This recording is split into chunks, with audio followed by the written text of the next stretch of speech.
નમસ્કાર. વેબિનારમાં જોડાયેલ દરેકનું સ્વાગત છે. આજે ગિરનારી મંડળનો 728મો વેબિનાર છે. વક્તા છે લુણાવાડાના ડૉક્ટર સત્યમ જોશી સાહેબ, જેઓ આપણને સાપ વિશેની માન્યતાઓ એના વિશે સ્પષ્ટીકરણ આપશે, વક્તવ્ય આપશે. ડૉક્ટર સત્યમભાઈ જોશી સાહેબને વિનંતી કે તેઓ પોતાનું વક્તવ્ય હવે શરૂ કરી શકે છે. નમસ્કાર સર. જય ધન્વંતરી.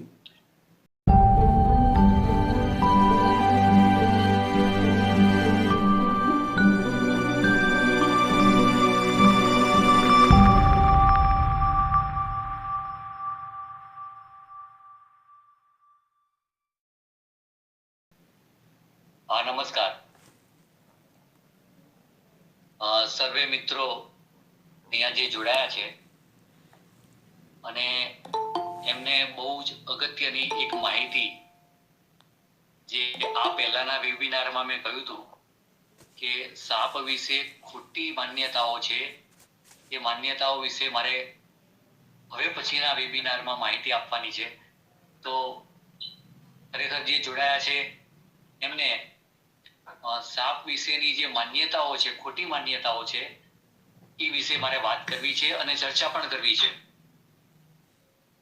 હવે જે માન્યતાઓ છે એ પહેલા હું તમારી સામે રજૂ કરી દઉં કે જેમાં પહેલી એવી માન્યતા છે કે જેમાં સાપ દૂધ પીવે છે, એટલે કે સાપને દૂધ ભાવે છે. સાપ દૂધ પીવે છે એટલે કે એ દૂધ એ સાપનો ખોરાક છે. આ પહેલી માન્યતા. બીજી માન્યતા છે કે નાગ છે એ મુરલીનો અવાજ સાંભળીને ડોલે છે, એટલે કે નાગને સંભળાય છે, મુરલીનો અવાજ સાંભળી શકે છે.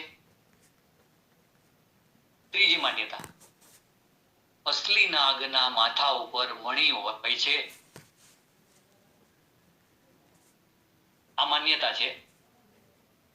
આ બધી માન્યતાઓ પછી હું ખરેખર વાસ્તવિકતા શું છે એની હું ચર્ચા કરીશ. ચોથી માન્યતા છે મદારી સાપના ઝેરની કોથળી કાઢી નાખે છે. માન્યતા છે કાઢી નાખે છે, જેથી મદારીને સાપ કરડતો નથી. પાંચમી માન્યતા છે કે ચંપાના કે ચંદનના ઝાડ ઉપર સાપ રહે છે, જ્યારે ડમરો કે તુલસી જેવા સુગંધી વાળા ફૂલ છોડથી દૂર રહે છે. એક એવી માન્યતા છે, છઠ્ઠી માન્યતા, કે જેમાં આંધળી ચાકરણ સાપ, એને બે મોઢા હોય છે અને થોડા થોડા સમયે તે વારા ફરતી બંને બાજુ ચાલે છે. એટલે કે 6 મહિના જમણી બાજુનું મોઢું, 6 મહિના ડાબી બાજુનું મોઢું, એ રીતે પોતાની જે ચાલ છે એ બદલે છે. સાતમી માન્યતા છે આંધળી ચાકરણ સાપ, જેને અમુક વિસ્તારમાં ગુણી કહે છે. એ પગે વીંટળાઈ જાય તો એ જલ્દી છૂટતી નથી, એ જલ્દી પગને નહીં છોડે, ચોંટી જાય છે. આઠમી માન્યતા છે કે બધા સાપ ઝેરી હોય છે અને કોઈ પણ સાપ કરડે તો ઝેર ચડે, એટલે કે ઝેરની અસર થાય, માણસ મૃત્યુ પામે. નવમી માન્યતા છે કોઈ પણ ભૂવો જે સાપનું ઝેર ઉતારવાનું જાણતો હોય તે મંત્રતંત્રથી સાપનું ઝેર ઉતારે છે. સાપ કરડ્યો હોય ત્યાં ઝેર ચૂસીને થૂકી નાખે છે, એટલે કે ઝેર ચૂસી લે છે અને વ્યક્તિને ઝેર મુક્ત કરે છે. વ્યક્તિ મૃત્યુ પામતો નથી. 10મી એક માન્યતા છે કે સાપ કરડ્યો હોય ત્યાં બ્લેડથી કાપો મૂકી દેવામાં આવે અને લોહી કાઢી નાખવામાં આવે તો ઝેર નીકળી જાય છે. લોહીની સાથે ઝેર બહાર આવી જાય છે અને માણસ બચી જાય છે. જ્યાં સાપ કરડ્યો હોય ત્યાંથી ઉપરના ભાગમાં, ઉપરના અંગમાં એકદમ ફિટ પાટો બાંધી દેવાનો, જેથી વ્યક્તિના શરીરમાં ઝેર ફેલાતું નથી અને વ્યક્તિ બચી જાય છે. 11મી માન્યતા છે, અમુક સાપની હગાર કે એની પૂંછડી કે એનું શરીર ગમે તે કોઈ પણ માણસને અડી જાય, સ્પર્શ થાય તો માણસનું અંગ સડવા લાગે છે, સોજો આવે છે, ઝેરની અસર થાય છે. 12મી માન્યતા છે, નાગને મારવાથી નાગણ વેર લેવા આવે છે, એટલે કે બદલો લેવા માટે આવે છે. ત્યાં ગમે ત્યાં જતા રહો, વિદેશ જતા રહો તો પણ ત્યાં પાછળ પાછળ નાગણ આવે છે અને બદલો લે છે.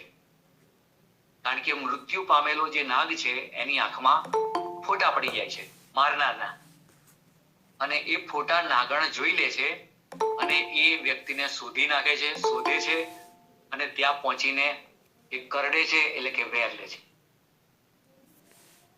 13મી માન્યતા, નાગ કે નાગણ એ ઈચ્છાધારી હોય છે. એ માણસનું સ્વરૂપ પણ ધારણ કરે છે અને ક્યારેક આ રીતે બદલો લેવા માટે આવે છે, ક્યારેક એની સાથે મિત્રતા કરે છે, એની સાથે રહેવા માંડે છે. તો આવી રીતે ઈચ્છાધારી નાગ એ એક સ્વરૂપ ધારણ કરીને મનુષ્યના જીવનમાં પ્રવેશ કરે છે. હવે મેં જે પહેલી માન્યતા મેં તમને કહ્યું એમ, સાપ દૂધ પીવે છે, તો એનો હું તમને ઉત્તર આપું કે હા, પીવે છે. ઘણા લોકો એવો જવાબ આપે કે સાપ દૂધ ના પીવે, પણ ખરેખર સાપ દૂધ પીવે છે. ક્યારે પીવે છે એ મારે તમને સમજાવવું છે.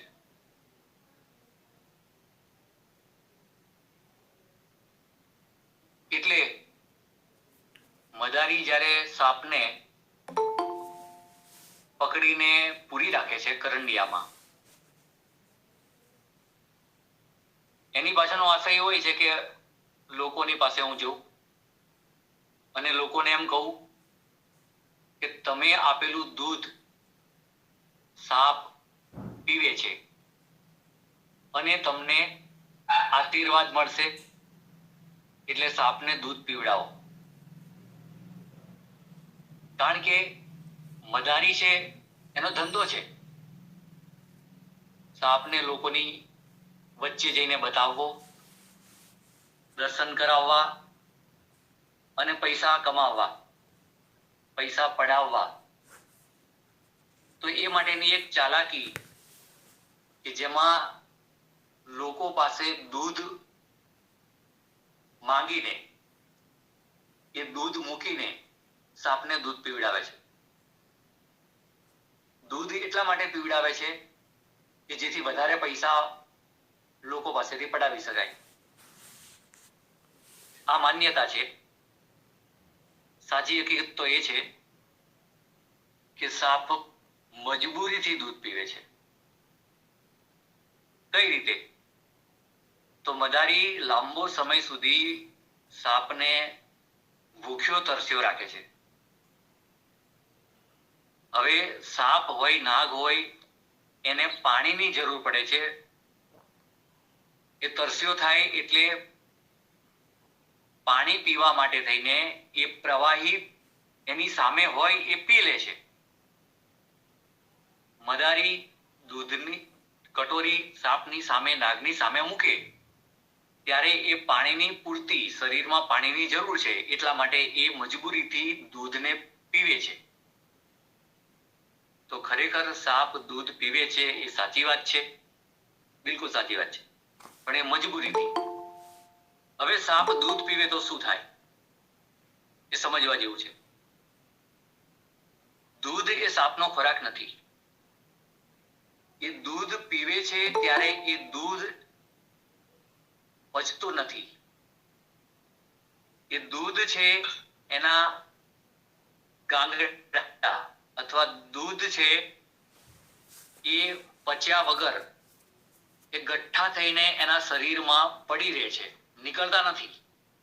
શરીરમાંથી ન નીકળવાના કારણે, શરીરમાં લાંબો સમય પડી રહેવાના કારણે એ સડે છે અને એ નાગને કે સાપને ઇન્ફેક્શન લાગે છે અને સાપ મૃત્યુ પામે છે. નાગ દૂધ પીવે છે. જો નાગ દૂધ પીવે તો એ મૃત્યુ પામે એ ચોક્કસ. એટલે નાગને ક્યારેય દૂધ પીવડાવવું નહીં. મદારી કહે છે કે નાગ દૂધ પીવે છે, દૂધ પીવડાવો તો પણ પીવડાવવું નહીં. એટલે પહેલી માન્યતા એ છે કે નાગ દૂધ પીવે છે તો એ મજબૂરીથી પીવે છે. બીજી માન્યતા એ છે કે નાગ મોરલીના અવાજ સાંભળીને ડોલે છે. તો અહીંયા જે ચિત્ર બતાવ્યું છે એ પ્રમાણે નાગની સામે મદારી બીન વગાડે છે, એટલે કે મોરલી વગાડે છે. તો અહીંયા જે નાગ છે એ એવો સરીસૃપ છે, એવી પ્રજાતિ છે કે એની સામે કોઈ વ્યક્તિ હોય, ટોળું હોય તો એ ફેણ બતાવે છે અને બેસી રહે છે. નાગ ફેણ બતાવે છે એનું કારણ એ છે કે તમે મારાથી ડરો, મારાથી દૂર ભાગો. પણ અહીંયા મદારી નજીક આવે છે અને મદારી એની સામે બેસીને બીન વગાડે છે. માત્ર વગાડતો નથી, એ બીનને જમણે ડાબે એમ ડોલાવે છે. તો અહીંયા નાગ છે એનું ધ્યાન એ જ્યારે ફેણ બતાવે છે ત્યારે એની નજર મદારીની બીન ઉપર હોય છે. એટલે એ બીનને, એ મોરલીને એ જોવે છે અને મદારીને પણ ખબર છે કે સાપ જોવે છે પણ સાંભળતો નથી. સાપને કાન હોતા નથી. કોઈ પણ સાપ સાંભળી શકતો જ નથી. એ જોવે છે ખરો, અને એ જોવે છે ત્યારે એ ડાબી બાજુ જમણી બાજુ જે બીન હલાવતો રહે છે એ બાજુ એ પોતાની ફેણ એ ફેરવ્યા કરે છે. ત્યારે મદારી આપણને મૂર્ખ બનાવે છે કે મોરલીનો અવાજ સાંભળીને, બીન સાંભળીને આ નાગ ડોલી રહ્યો છે. એને આ બીનનો અવાજ સંભળાઈ રહ્યો છે એટલે ડોલી રહ્યો છે. આ માન્યતા છે અને ખોટી માન્યતા છે.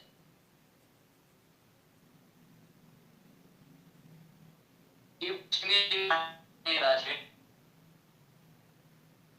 કે અસલી નાગ એના માથા ઉપર મણી હોય છે અને એ જો મણી આપણા હાથમાં આવી જાય તો એ પારસમણીની જેમ લોખંડને પણ સોનું બનાવી દે, અથવા આપણા ધાર્યા કામ પાર પડે, આપણી મનોકામના પૂર્ણ થાય એવો ચમત્કારિક મણી નાગના માથા ઉપર હોય છે.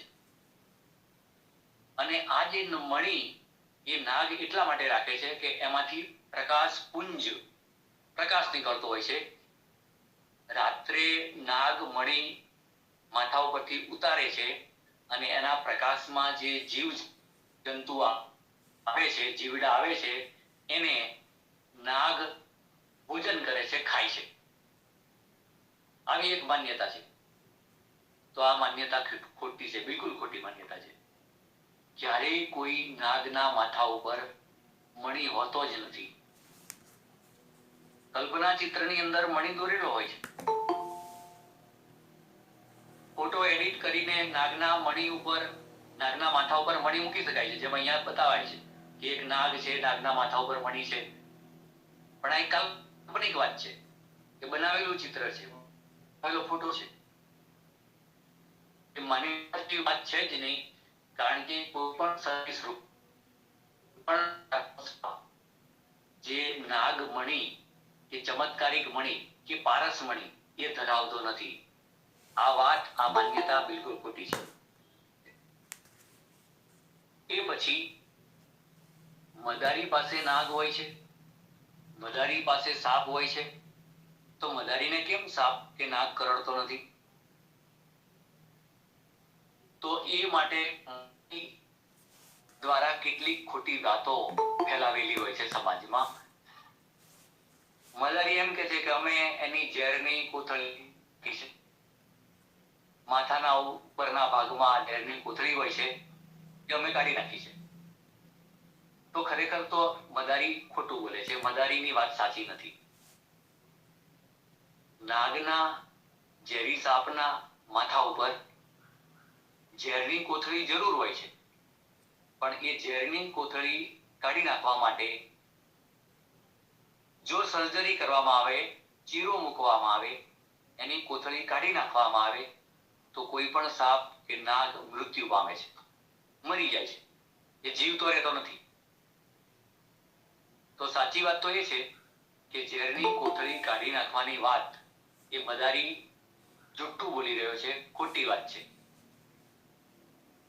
ખરેખર તો મદારી એ નાગના કે ઝેરી સાપના દાંતને તોડી નાખે છે. એ હથિયારની મદદથી સાપનું મોઢું પહોળું કરીને, અહીંયા ચિત્રમાં દેખાય એમ, દાંતને તોડી નાખે છે. અને ઝેરની કોથળીમાંથી આ ઝેર જેમ ઇન્જેક્શનમાંથી દવા પસાર થાય એ રીતે ઝેર પસાર થાય છે એના દાંતમાંથી. એ પોલા દાંત હોય છે, એ દાંત તોડી નાખે છે ત્યારે એ ઝેરી સાપને હાથમાં પકડી શકે છે, રમાડી શકે છે, પોતાના ઘરમાં રાખી શકે છે. તો ઝેરની કોથળી કાઢી નાખવાની વાત એ માન્યતા છે, ખોટી માન્યતા છે. મેં તમને કહ્યું એમ એક માન્યતા એવી છે કે ચંપાના ઝાડ ઉપર કે ચંદનના ઝાડ ઉપર સાપ રહે છે, ત્યાં જલ્દી જવું નહીં. ત્યાં જોઈને એ વૃક્ષ પાસે પહોંચીને ત્યાં જઈને બરાબર જોઈને પછી બેસવું. એ સાપ હોય જ છે. અને કેટલાક ફૂલ છોડ એવા હોય છે કે જે સુગંધીદાર હોય છે, જેમ કે ડમરો અને તુલસી, અને ત્યાં સાપ આવતા જ નથી, જતા જ નથી. તો આ માન્યતા છે. તો આ માન્યતા પ્રમાણે ચંપાના કે પછી ચંદનના ઝાડ એને ગમે છે એટલે ત્યાં વધારે સાપ આવે છે અને ઝાડ ઉપર રહે છે, એવું હોતું નથી. સાપ કોઈ પણ ઝાડ ઉપર ચડી શકે છે, અને ટ્રી સ્નેક તો કોઈ પણ વૃક્ષ ઉપર રહે છે. જેમ કે બાંબુ પીટ વાઇપર જે છે એ વાંસના ઝાડ ઉપર રહે છે.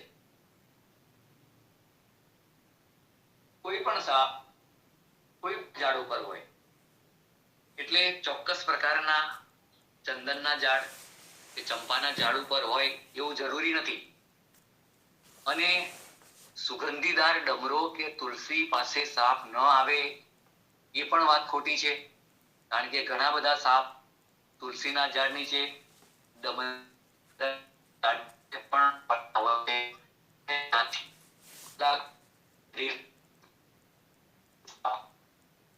માટે ઈ ડમરા કે તુલસીની નીચે પણ બેઠા હોય અને ત્યાંથી પકડેલા હોય છે.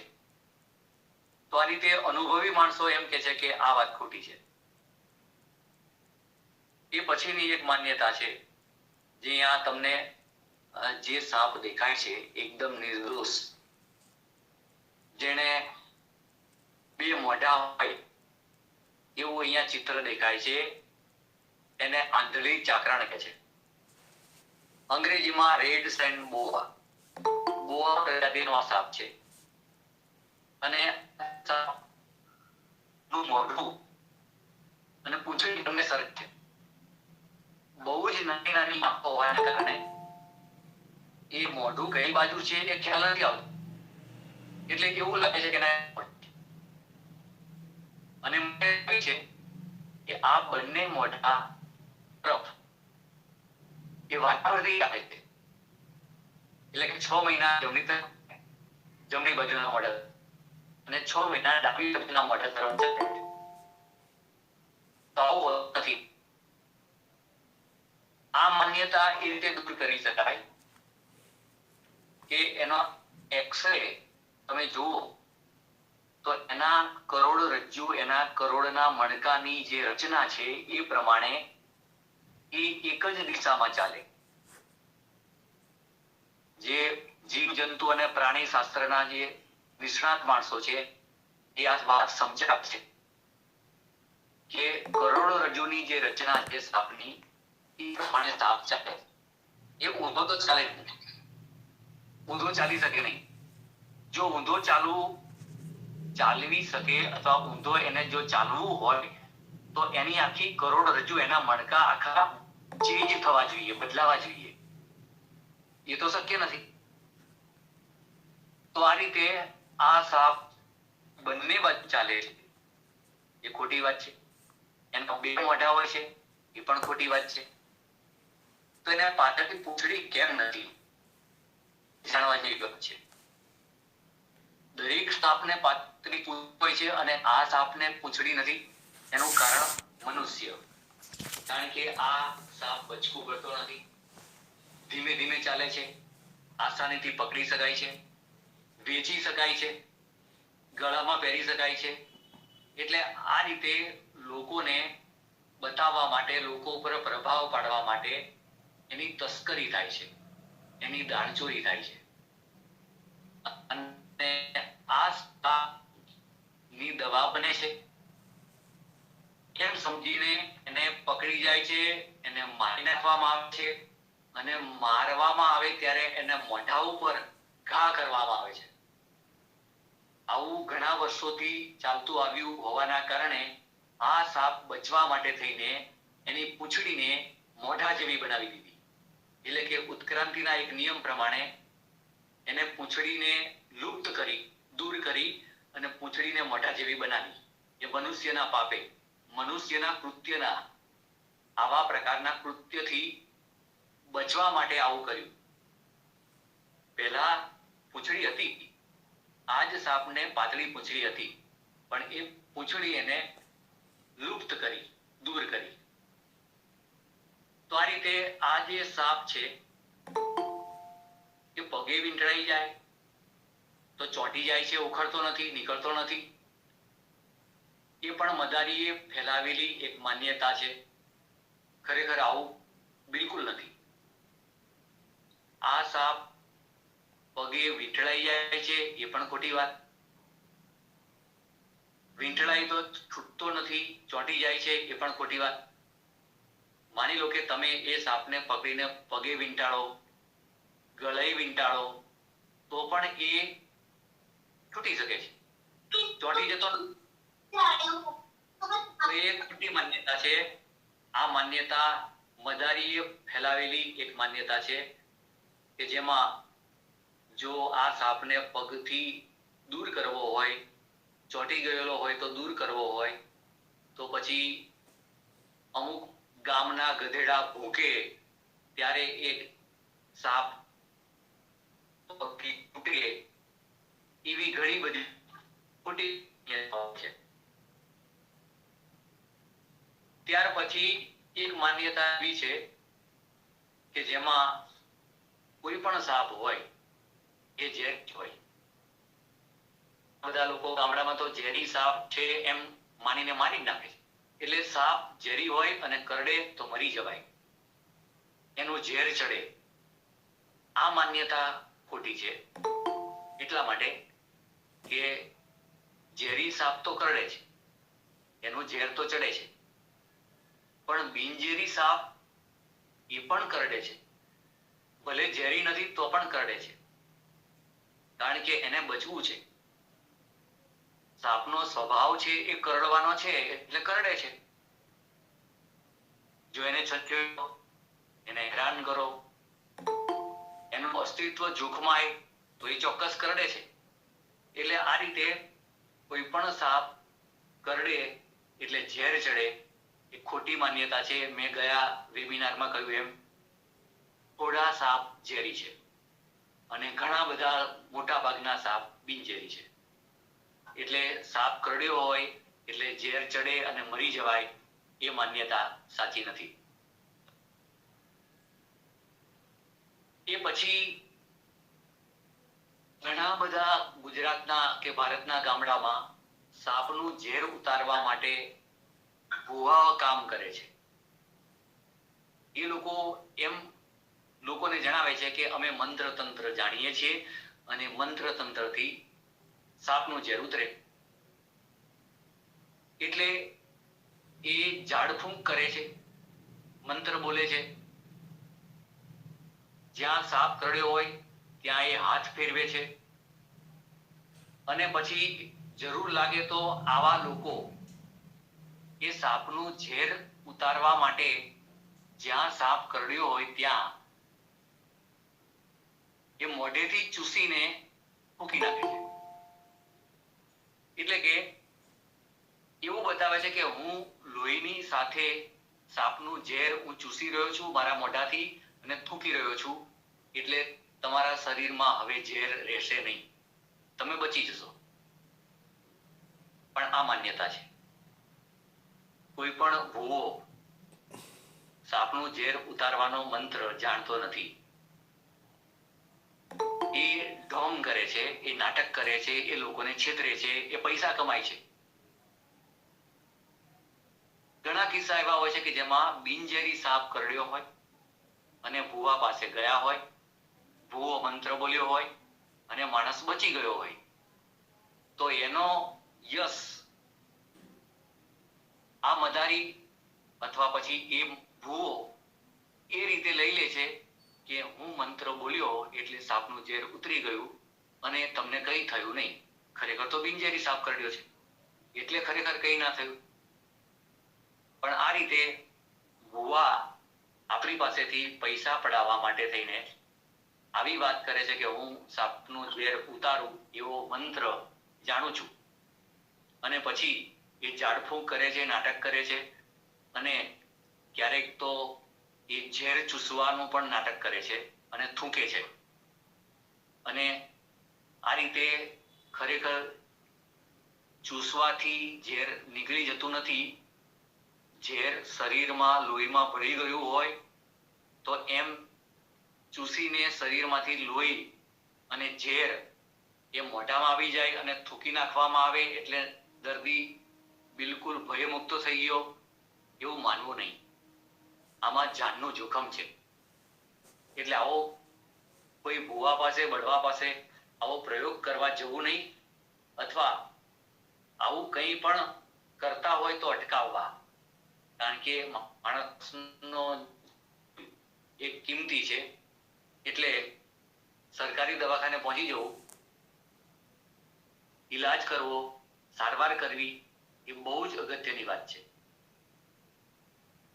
એ પછી ઘણા લોકો એવી વાત કરતા હોય છે કે જ્યાં સાપ કરડ્યો હોય ને, ઝેરી સાપ કરડ્યો હોય કે કોઈ પણ સાપ કરડ્યો હોય ત્યાં બ્લેડનો ચીરો મૂકી દેવો, છરીથી કે ધારદાર હથિયારથી કાપો મૂકવો જેથી લોહી બહાર આવી જાય, એની સાથે સાપનું ઝેર પણ બહાર આવી જાય. તો આ પણ એક ખોટી માન્યતા છે. ઘણા લોકો એમ કહેતા હોય છે કે સાપ કરડ્યો હોય ત્યાંથી ઉપરના અંગ તરફ એ ભાગની ઉપરના ભાગમાં ફીટ પાટો બાંધી દેવો. આવું ક્યારેય ના કરવું. આ પણ એક માન્યતા છે. એ માન્યતા એ રીતે છે કે ફીટ પાટો બાંધી દેવાથી સાપનું ઝેર શરીરના બીજા ભાગમાં પ્રસરતું નથી. તો એવું નથી. ખરેખર તો સાપનું ઝેર એ લોહીના પરિભ્રમણની સાથે શરીરમાં ધીમે ધીમે પ્રસરવા માંડે છે, પ્રસરે છે. એટલે ખરેખર જો ફીટ પાટો બાંધી દેવામાં આવે તો લોહીનું પરિભ્રમણ અટકી જાય અને ઝેર જે અંગની એ જગ્યા ઉપર અટકી ગયું હોય ત્યાં વધારે નુકસાન કરે છે, સોજો લાવે છે, ઝેરની વધારે અસર થાય છે. એટલે લોહીનું જે પરિભ્રમણ જે રીતે જલ્દી થતું હોય એ ધીમું થાય એ આશયથી જ પાટો બાંધવો. તો કેવો પાટો બાંધવો? ફીટ પાટો નહીં, ઢીલો પાટો નહીં. આપણી એક આંગળી અંદર જઈ શકે એવો સામાન્ય પાટો બાંધવો, નીચેથી ઉપર તરફ પાટો બાંધવો.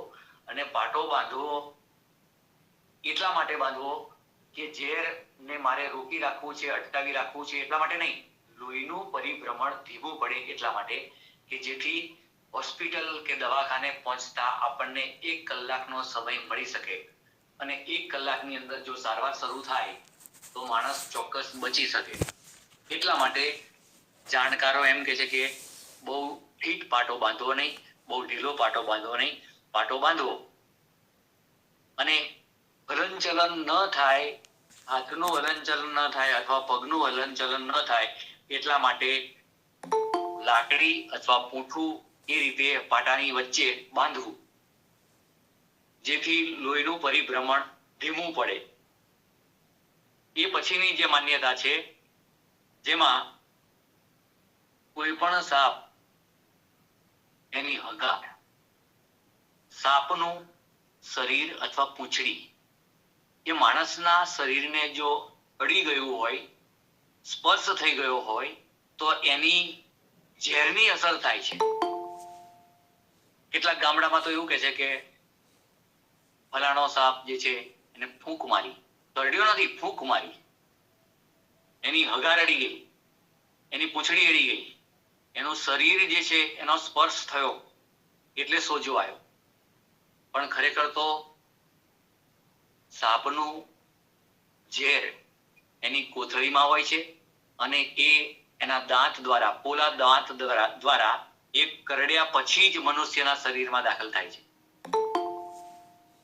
એટલે અને એ જ્યારે કરડે છે ત્યારે એ ઝેરની એવી અસર થાય છે કે જેમાં સોજો ચડે છે, સડો થાય છે, એ અહીંયા દેખાય છે. અને એની સારવાર એ એન્ટીવેનમ એટલે કે રોગ પ્રતિરોધક શક્તિ ધરાવતી જે રસી હોય છે એ લેવાથી જ એ સારું થાય છે વ્યક્તિ. એને આ રીતે સોજા, એનું ઝેર અને એ જે સડો થતો હોય એ સડો, આ બધું દૂર થાય એવું દવાખાનામાં, હોસ્પિટલમાં સારવાર દ્વારા થઈ શકે છે.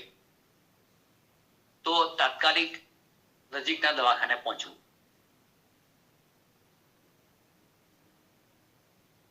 કેટલીક માન્યતા એવી હોય છે કે જેમાં નાગ જો કરડે અને નાગને જો મારી નાખવામાં આવે તો એ નાગના આંખોમાં ફોટા પડી જાય. નાગિન ફિલ્મ જે છે એની અંદર આ બતાવવામાં આવ્યું છે કે જેમાં નાગને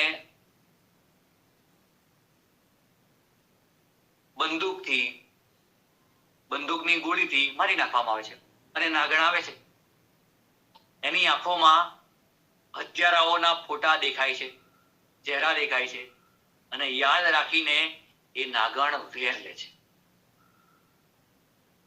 તો ખરેખર તો આ એક ફિલ્મની અંદર બતાવેલી કાલ્પનિક વાત છે.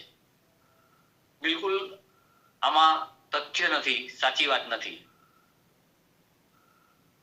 કોઈ પણ નાગણ કે પછી સાપણ કે કોઈ પણ પ્રકારનો સાપ એ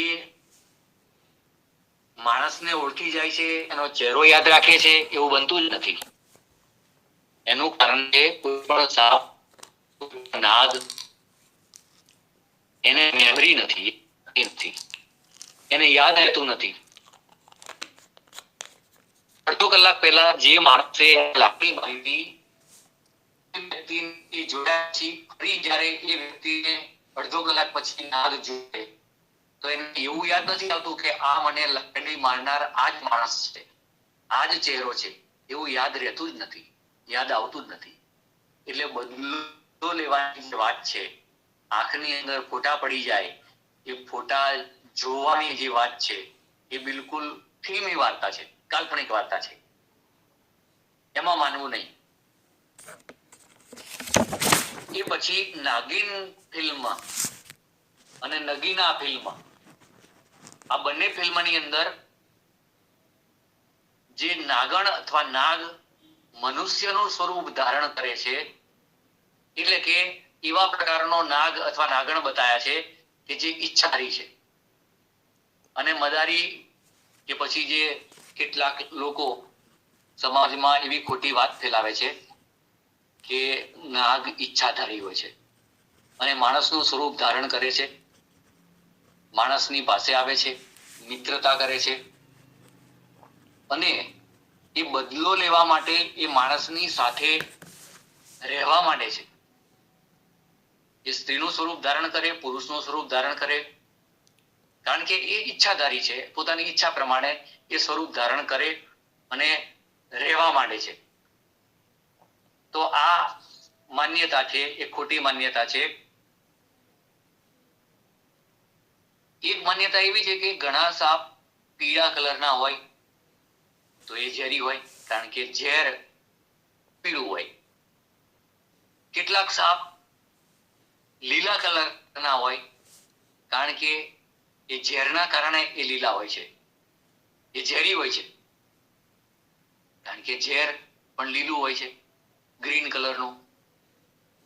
તો એ માન્યતા ખોટી છે. ઘણા સાપ એવા હોય છે, અહીંયા જે બે ચિત્ર બતાવ્યા છે એ બંને સાપ બિલકુલ બિનઝેરી છે. એક તો રૂપસુંદરી, જેનું શરીર પીળું પણ હોય છે, એનું પેટ પણ પીળું હોય છે. ધામણ રેડ સ્નેક, એ પણ પીળા પેટ વાળો સાપ છે, પણ બિલકુલ બિનઝેરી, સહેજ પણ ઝેરી નહીં. એ રીતે ગ્રીન વાઇન સ્નેક, એ પણ બિનઝેરી છે. કદાચ આંશિક ઝેરી, જે મનુષ્યને અસર નથી કરતું પણ કેટલાક જીવ જંતુને એ કરડે છે ત્યારે આંશિક ઝેરની અસર થાય છે. અને આ રીતે એ બહુ જ ઝેરી છે, એ લીલો હોવાના કારણે અતિશય ઝેરી છે, એવી માન્યતા ખોટી માન્યતા છે. એવી માન્યતા રાખવી નહીં. ઘણા લોકોના ઘરમાં નાગ દર્શન આપે છે. એ નાગ દર્શન આપવા માટે નથી આવ્યો, એ પોતાનું રહેઠાણ શોધવા માટે અથવા ખોરાકની શોધ માટે એ ઘરમાં પ્રવેશે છે અને ઘરમાં કોઈ ખૂણામાં કે અનુકૂળ જગ્યા હોય ત્યાં એ બેસે છે, છુપાય છે, સંતાય છે. પણ લોકો એને જોઈ જાય ત્યારે લાકડી લે છે અને પછી એને મારવાનો પ્રયત્ન કરે ત્યારે એ ફેણ બતાવે છે, કારણ કે નાગને ફેણ હોય છે. એના ફેણ ઉપર ત્રિશૂળ જેવું નિશાન પણ હોય છે. તો આપણી જે ભારતીય પ્રજા, ભારતીય લોકો, એને એવા પ્રકારની આસ્થા શ્રદ્ધા હોય છે કે નાગ એ શંકર ભગવાનના ગળામાં હોય એવો આ પવિત્ર ચમત્કારિક નાગ, જેના ગળા ઉપર શરીર ઉપર ત્રિશૂળનું નિશાન છે, શંકર ભગવાનનું ત્રિશૂળ, એવો આ જે ચમત્કારિક નાગ આપણને દર્શન આપવા માટે આવ્યો છે, આપણા ઘરમાં પધાર્યો છે અને એ જતો નથી. હવે નાગની વિશેષતા એ છે કે એ જ્યારે ડર લાગે ત્યારે ફેણ બતાવે છે અને એ પછી જલ્દી ભાગતો નથી. એ મનુષ્યને ભગાવવા માટે, ડરાવવા માટે ફેણ બતાવીને બેસી રહે છે. એ શાંતિથી બેસી જાય છે. જ્યારે ટોળું અથવા વ્યક્તિઓ ત્યાંથી દૂર થઈ જાય ત્યારે ધીમે રહીને એ ઘરમાંથી નીકળી જાય છે. પણ ભારતીય લોકો શું કરે છે?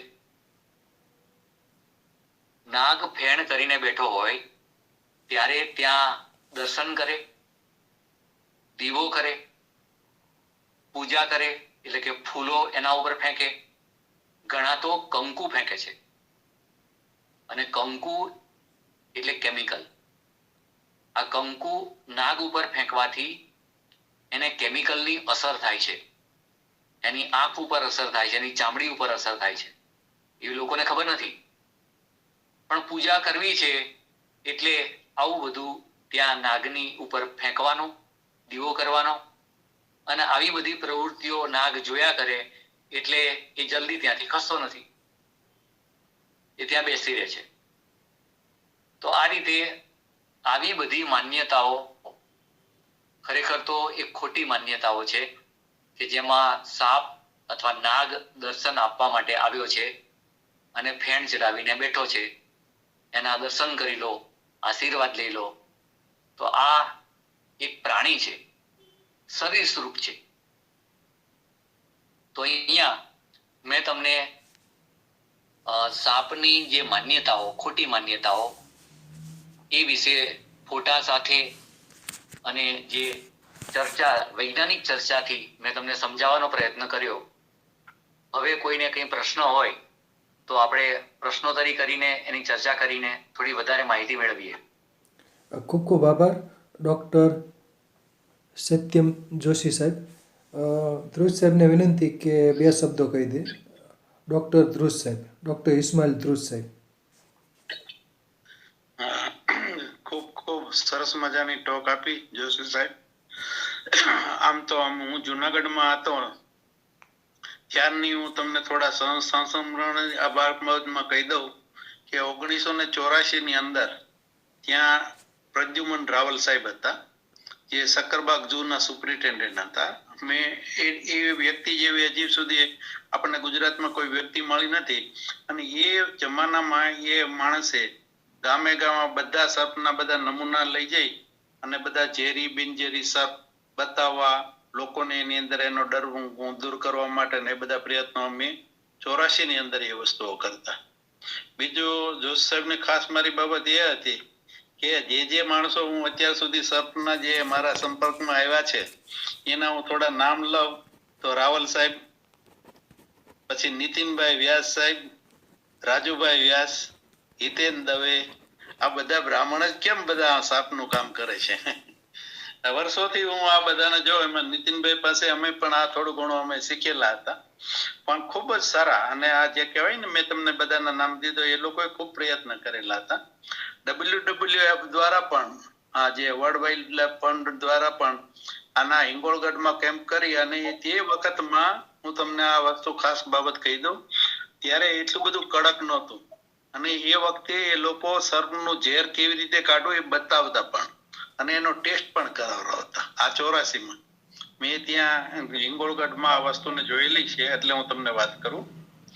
બીજું 1976માં પહેલી વખત અમે હાફકિન ઇન્સ્ટિટ્યૂટ ની અંદર ગયેલા. ત્યાં પણ આ લોકોએ સર્પનું અમને કઈ રીતે ઝેર કાઢે એનું ડેમોન્સ્ટ્રેશન બતાવેલું, અને કઈ રીતે આ પોલીવેનમ જે બનાવે છે, આ એન્ટીવેનમ જે સ્નેક માટેની, એની પણ અમને જાણકારી મળેલી.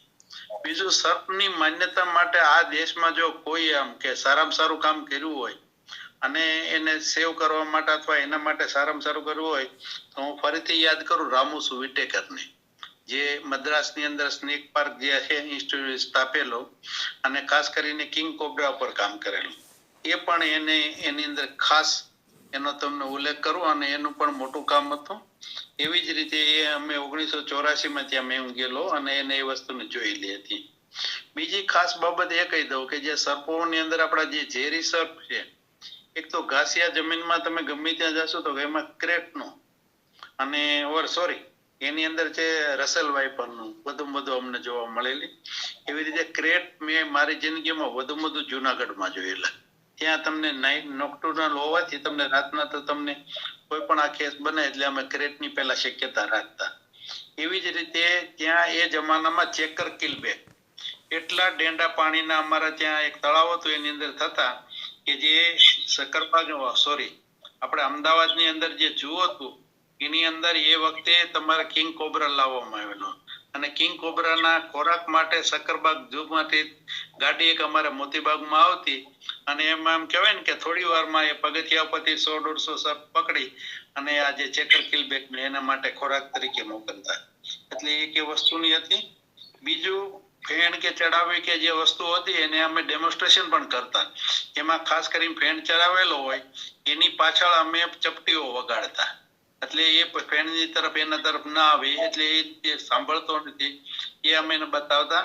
અને બીજું આ રીતે મોરલી ઉપર જે સર્પને નચાવે એમાં અવાજ થતો એવી રીતે આ જે અમારા જે ડેમોન્સ્ટ્રેશન કરતા એ લોકો પગથી એને ડોલાવતા, એટલે લોકોને ખબર પડતી કે આને મોરલીને કઈ લેવા દેવા નથી, એટલે એ વસ્તુનો ખાસ ઓલું કરવામાં આવે. બીજું એક તમે જે એની માન્યતા છે ભૂલી ગયા, સાપને મૂછો હોય એનો પણ તમે થોડોક ઉલ્લેખ કરી દેજો. અને ખૂબ જ સરસ બીજી બધી રીતે તમે આના અંદર આપ્યું હતું અને સરસ મજાની માહિતી, અને ખાસ કરીને સાથે સાથે જે તમે સ્લાઇડ ની અંદર ડેમોન્સ્ટ્રેશન કરતા ગયા એ ખૂબ મજા આવી. ફરીથી સાહેબ આપનો આભાર. ખૂબ ખૂબ આભાર ડૉક્ટર ધ્રુવ સાહેબ. સરસ રહ્યું ડૉક્ટર સત્યમભાઈ જોશી સાહેબનું વક્તવ્ય સાપ વિશેની માન્યતાઓ, અને ખાસ કરીને કેટલાક સાપ છે એના ઉપરના નામ છે, એના નામ હું બોલી જાઉં છું. જેમ કે સાપ જેવા જ નામ હોય, જેમ કે નાગકેસર, રાતુ નાગકેસર. તો પછી નાગલી, જે નાગલી રાગી કહે છે એને નાગલી પણ કહેવામાં આવશે. નાગ દમણ, દૂધિયો વચનાગ, નાગરવલ્લી, નાગલા દૂધેલી, એટલે એ પેરમાં હોય છે નાગલા દૂધેલી, એને ચમા દૂધેલી પણ કહે છે. પછી નાગ જીહવા, જેને મામેજો કહે છે. નાગ બલા, ગંગેટી, નાગ ચંપો, જંગલી સર્પગંધા, પછી સર્પગંધા, પછી નાગદોન એટલે કે વિલાયતી ખરસાણી, નાગફણી, સાપસણ, વત્સનાગ, પછી નાગપુષ્પી, નાગપુષ્પ. તો એ જે શિવલિંગનું જે પુષ્પ હોય છે, શિવલિંગ નામનું મોટું ઝાડ થાય છે કૈલાસપતિ, તો એમાં જે કોબરાના જેવું જ આખું રચના હોય છે નાગપુષ્પમાં. અને એવી જ રીતનું એક છે સર્પકંદ. એરિસીમાની જેટલી સ્પીસીસ છે એનો પુષ્પ વિન્યાસ એવો હોય છે કે દૂરથી આપણે જોઈએ તો આપને કોઈ કોબરા ફેણ માંડીને ઊભો હોય, બેઠો હોય તો એવી આકૃતિ દેખાડે છે. એનું નામ છે સર્પકંદ. જે એરેસીકોની વનસ્પતિ છે એનો પુષ્પ વિન્યાસ એવો હોય છે જે દૂરથી આપને ફેણ માંડેલ સાપ જેવો આભાસ કરાવે છે. તો સરસ રહ્યું વક્તવ્ય. હવે કેટલાક સવાલ હું બધા વચ્ચે પૂછું છું, પછી બીજાને મોકો પણ મળશે. કેટલાક લોકોને સ્વપ્નમાં સાપ એટલે સાપ છે, સાપના સપના આવતા હોય છે, તેના માટે શું કારણ હોઈ શકે છે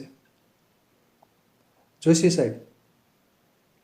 હા, મારો જે મનોવિજ્ઞાનનો જે વિષય છે એમાં સ્વપ્ન અને સ્વપ્ન વિશ્લેષણ એ મારે ભણાવવાનું આવે છે. સંભળાય છે ને વાત? હા, સમય છે, બોલો બોલો. તો સ્વપ્ન વિશે અમારે જે મનોવૈજ્ઞાનિક સિગમન્ડ ફ્રોઈડ એમ સમજાવે છે કે આખા દિવસના જે વિચારો છે એ વિચારોની અસર અથવા જીવન કંઈક બનવા માટેની પ્રેરણા અથવા કેટલાક આવેગો, આ બધી અસરો એક ઘટના સ્વરૂપે આપણને સ્વપ્નમાં આવે છે. અને એ સ્વપ્ન નું કોઈ મૂલ્ય નથી હોતું. જેમ કે કોઈને ખજાનો મળ્યો છે એવું સ્વપ્ન આવે તો એનું મૂલ્ય શું? દિવસે એ ગમે તેટલા ખાડા ખોદીને એ ખજાનો શોધવાનો પ્રયત્ન કરે, નહીં મળે. ખજાનો સ્વપ્ન આવ્યા પછી ખજાનો મળ્યો એ તો એક કાલ્પનિક વાત છે, ખોટી વાત છે. બસ એ જ રીતે જેમ સ્વપ્ન આવે અને ખજાનો શોધીએ અને ખજાનો મળે એના જેવી વાત છે કે આપણને રાત્રે સ્વપ્નમાં સાપ આવ્યો, નાગ આવ્યો, તો એનું માઠું પરિણામ ભોગવવું પડશે. કેમ આવ્યું આવું સપનું, કેમ આવ્યું, શું થશે? આ એક કાલ્પનિક ડર છે, ખોટી વાત છે કે જેમાં કંઈક ખોટું પરિણામ, ખરાબ પરિણામ મળશે, એ ખોટી વાત છે. એટલે એવું ડરવું નહીં. બરાબર. કોઈ એવા વિચારો આવ્યા, કોઈ એવો ખ્યાલ હશે કે જેના કારણે આપણને આવું સ્વપ્ન આવ્યું. બરાબર છે, સરસ. બીજું, સાપ આડો ઉતરવો એટલે એના સુકન ને અપસુકન વિશે માહિતી આપો. કોઈ સાપ આડો રસ્તામાંથી પસાર થયો? એવી બિલાડીની પણ વાત છે કે બિલાડી આડી ઉતરી, તો પ્રાણી જમણી બાજુથી ડાબી બાજુ, ડાબી બાજુથી જમણી બાજુ એને જવું હોય એટલે એ પસાર થાય છે. એ બિલાડી હોય કે સાપ હોય, એ પોતે એક જગ્યાએથી બીજી જગ્યાએ જાય છે. એમ માણસો પણ જાય છે. આપણે ઘરમાંથી બહાર નીકળ્યા અને કોઈ માણસ પસાર થયો તો આપણે તો ક્યારેય એવું નથી માનતા કે મને માણસ આડો ઉતર્યો. તો આ રીતે આપણે એવી માન્યતાઓ, અહીંયા આપણે માન્યતાઓની જે ચર્ચા કરીએ છીએ એ પ્રમાણે એવી માન્યતાઓ ઘર કરી ગઈ છે વર્ષોથી કે બિલાડી આડી ઉતરી. બસ એ જ રીતે રોડ ઉપરથી ડાબી બાજુથી જમણી બાજુ કે જમણી બાજુથી ડાબી બાજુ કોઈ સાપ પસાર થયો એટલે કે અપશુકન થશે, અશુભ ઘટના બનશે, કંઈક ન બનવાનું બનશે, એવી માન્યતાની અસર વ્યક્તિ ઉપર થાય. અને એવા સંજોગોમાં એવું પણ બન્યું હોય કે કદાચ એવી દુર્ઘટના પણ થઈ હોય કદાચ, તો એ માન્યતા ને પુષ્ટિ મળે છે, એટલે કે માન્યતા સાચી સાબિત થાય છે. પણ ખરેખર એવું કંઈ બનતું નથી. બરાબર, સરસ. આ માન્યતા છે. બરાબર, સરસ. બીજું જે રાફડો હોય, ઉધઈ, આમ તો ઉધઈ રાફડો બનાવતી હોય છે. એટલે ઉધઈ રાફડો બનાવતી હોય, રાફડામાં સાપ હોય, એ સાચું કે ખોટું એમ? અમુક સંજોગોમાં જ્યાં માની લો કે વધારે ઠંડી હોય ત્યારે રક્ષણ મેળવવા માટે એ સાપ કે નાગ એ જમીનમાં અંદર ઉતરે છે, જેથી એને હૂંફ મળે છે, ઠંડીથી બચી શકે છે. વધારે પાણી ભરાય ત્યારે એ બહાર આવી જાય છે, કારણ કે એ દરમાં, એ પોલાણમાં પાણી ભરાય ત્યારે બહાર આવી જાય છે. તો એ ઉંદરે બનાવેલું દર હોય કે ઉધઈનો રાફડો હોય, એ પોલી જગ્યા છે, ત્યાં એ સંધાઈ શકે છે, એ રહી શકે છે. એટલા માટે એ અંદર જાય છે અને રહે છે. અને આમે ઉંદર છે એ સાપનો ખોરાક છે. સાપને ખાવા માટે એ ઉંદરે બનાવેલા દરમાં એ અંદર જાય છે. એ સાપ એ ઉંદરને ખાય છે અને ત્યાં પડ્યો રહે છે. એટલે કોઈ પણ સાપ કે કોઈ પણ નાગ એ રાફડો બનાવે છે એવું બનતું નથી. એ રાફડો બનાવતો નથી. બરાબર છે, વાત બરાબર છે. ઉધઈ જ રાફડો બને, બરાબર છે. બીજું, સાપ અને નોળિયાના યુદ્ધ વિશે ચર્ચા કરો. આમાં એવી માન્યતા છે, એક વનસ્પતિ શાસ્ત્રના આપ પણ જાણકાર છો અને ઘણા લોકો જાણે છે એમ. હા, નોળિયો ને શું કે, એટલે પછી સાપનું ઝેર નથી ચડતું એવું કહે છે. પણ હકીકતમાં તો એવું છે કે નોળિયો છે એ સાપનો ખોરાક નથી, અને નોળિયાનો ખોરાક એ સાપ છે. નોળિયો સાપના શરીરને બચકા ભરે છે, કારણ કે એ ખોરાક તરીકે ઉપયોગ કરવો હોય છે, એટલા માટે એ સાપને મારી નાખવા માટે હુમલો કરે છે. એટલે એ સાપની આજુબાજુ ગોળ ગોળ ફરે છે. એ બચીને સાપ કરડી ન જાય એ રીતે એ હુમલો કરે છે, બચકા ભરે છે. અને એવું લાગે કે સાપ કે નાગ વધારે છંછેડાયો છે, ત્યારે એ બચવા માટે એ તરત ત્યાંથી થોડી વાર માટે ભાગી જાય છે, સંતાઈ જાય છે.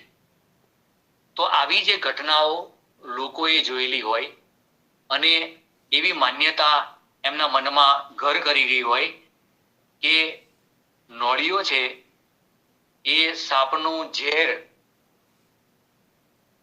એ બચવા માટે થઈને એ નોળવેલ નામની વનસ્પતિ પાસે જાય છે અને સૂંઘે છે, અને એ ઝેરની અસર ઓછી થાય એટલે વળી પાછો લડવા માટે આવી જાય છે, અથવા એને તાકાત મળે છે એ વનસ્પતિથી અને ફરી પાછો એ લડે છે. પણ આ ખોટી માન્યતા છે. બરાબર, સરસ. એને એ વનસ્પતિની તાકાત મળે છે એવું નથી. બરાબર. એક ગરુડફળી નામની વનસ્પતિ થાય છે, એટલે એ ગરુડફળી ઘરમાં રાખવાથી સાપ આવતો નથી, એ માન્યતા વિશે પ્રકાશ પાડો.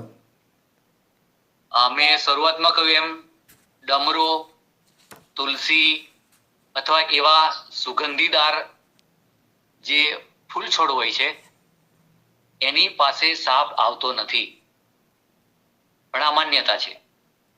મેં અથવા અમારી ટીમના ઘણા બધા લોકોએ ડમરા નીચેથી પણ સાપને પકડ્યા છે, પડ્યા હોય અને ત્યાંથી જ રેસ્ક્યુ કર્યું હોય, બચાવ્યા હોય.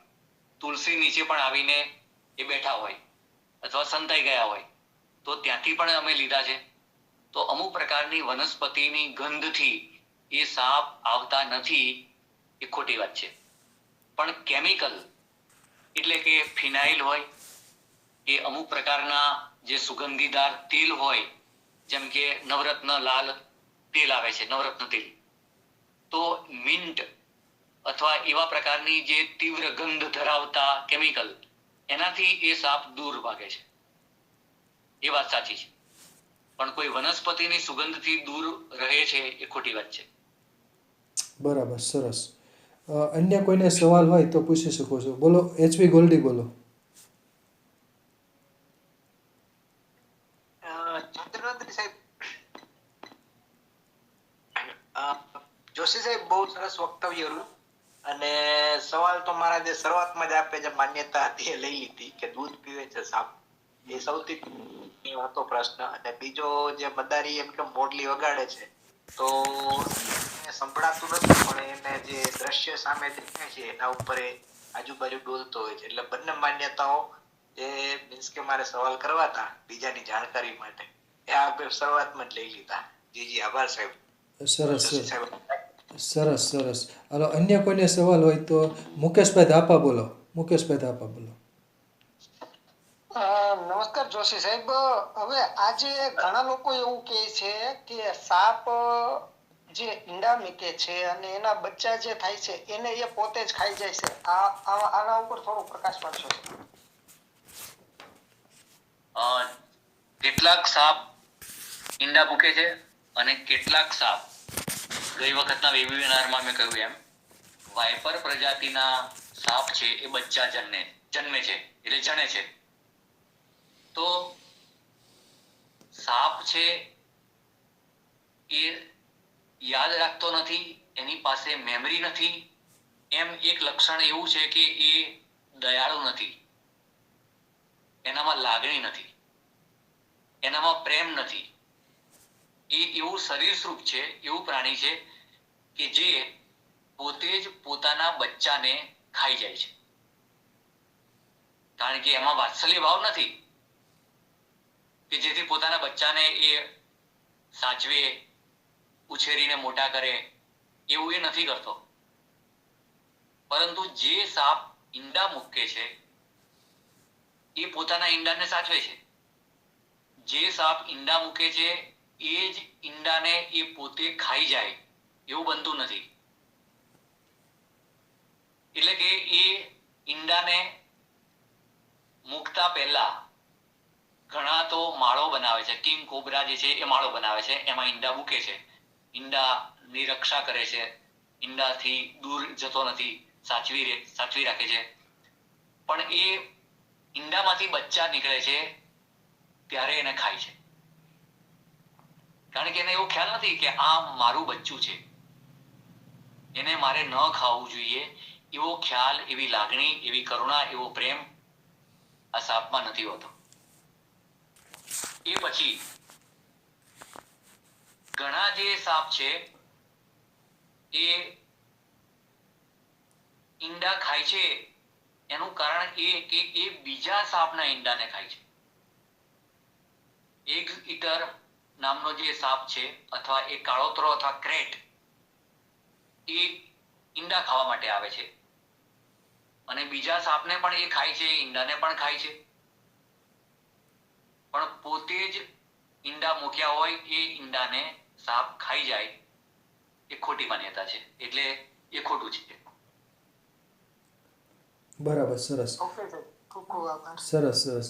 બીજું, જે સાપની કાંચળી વિશે માહિતી આપો. કેટલાક લોકો સાપની કાંચળી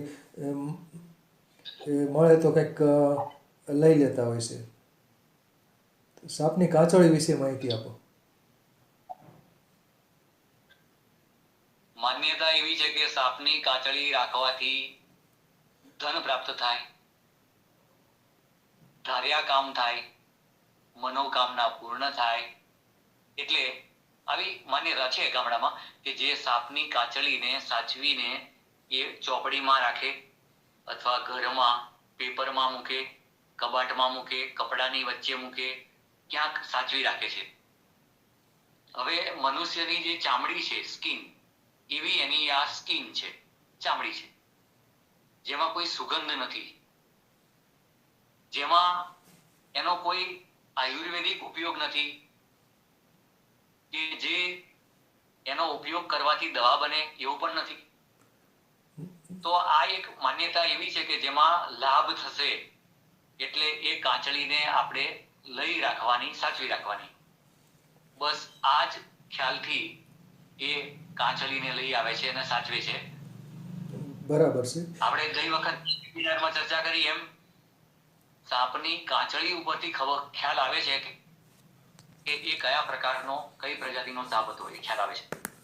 બરાબર છે. પણ આ સાપની કાચળીનો આયુર્વેદિક ઔષધિ ઉપયોગિતા તો છે. એટલે અમુક વેદરાજ સાપની કાચળીમાંથી અમુક દવાઓ બનાવતા હોય છે. બીજું દવા તો બનાવતા હોય છે. બીજું આપણે ચિરાગભાઈ પ્રજાપતિ, પ્રજાપતિ સવાલ બોલો.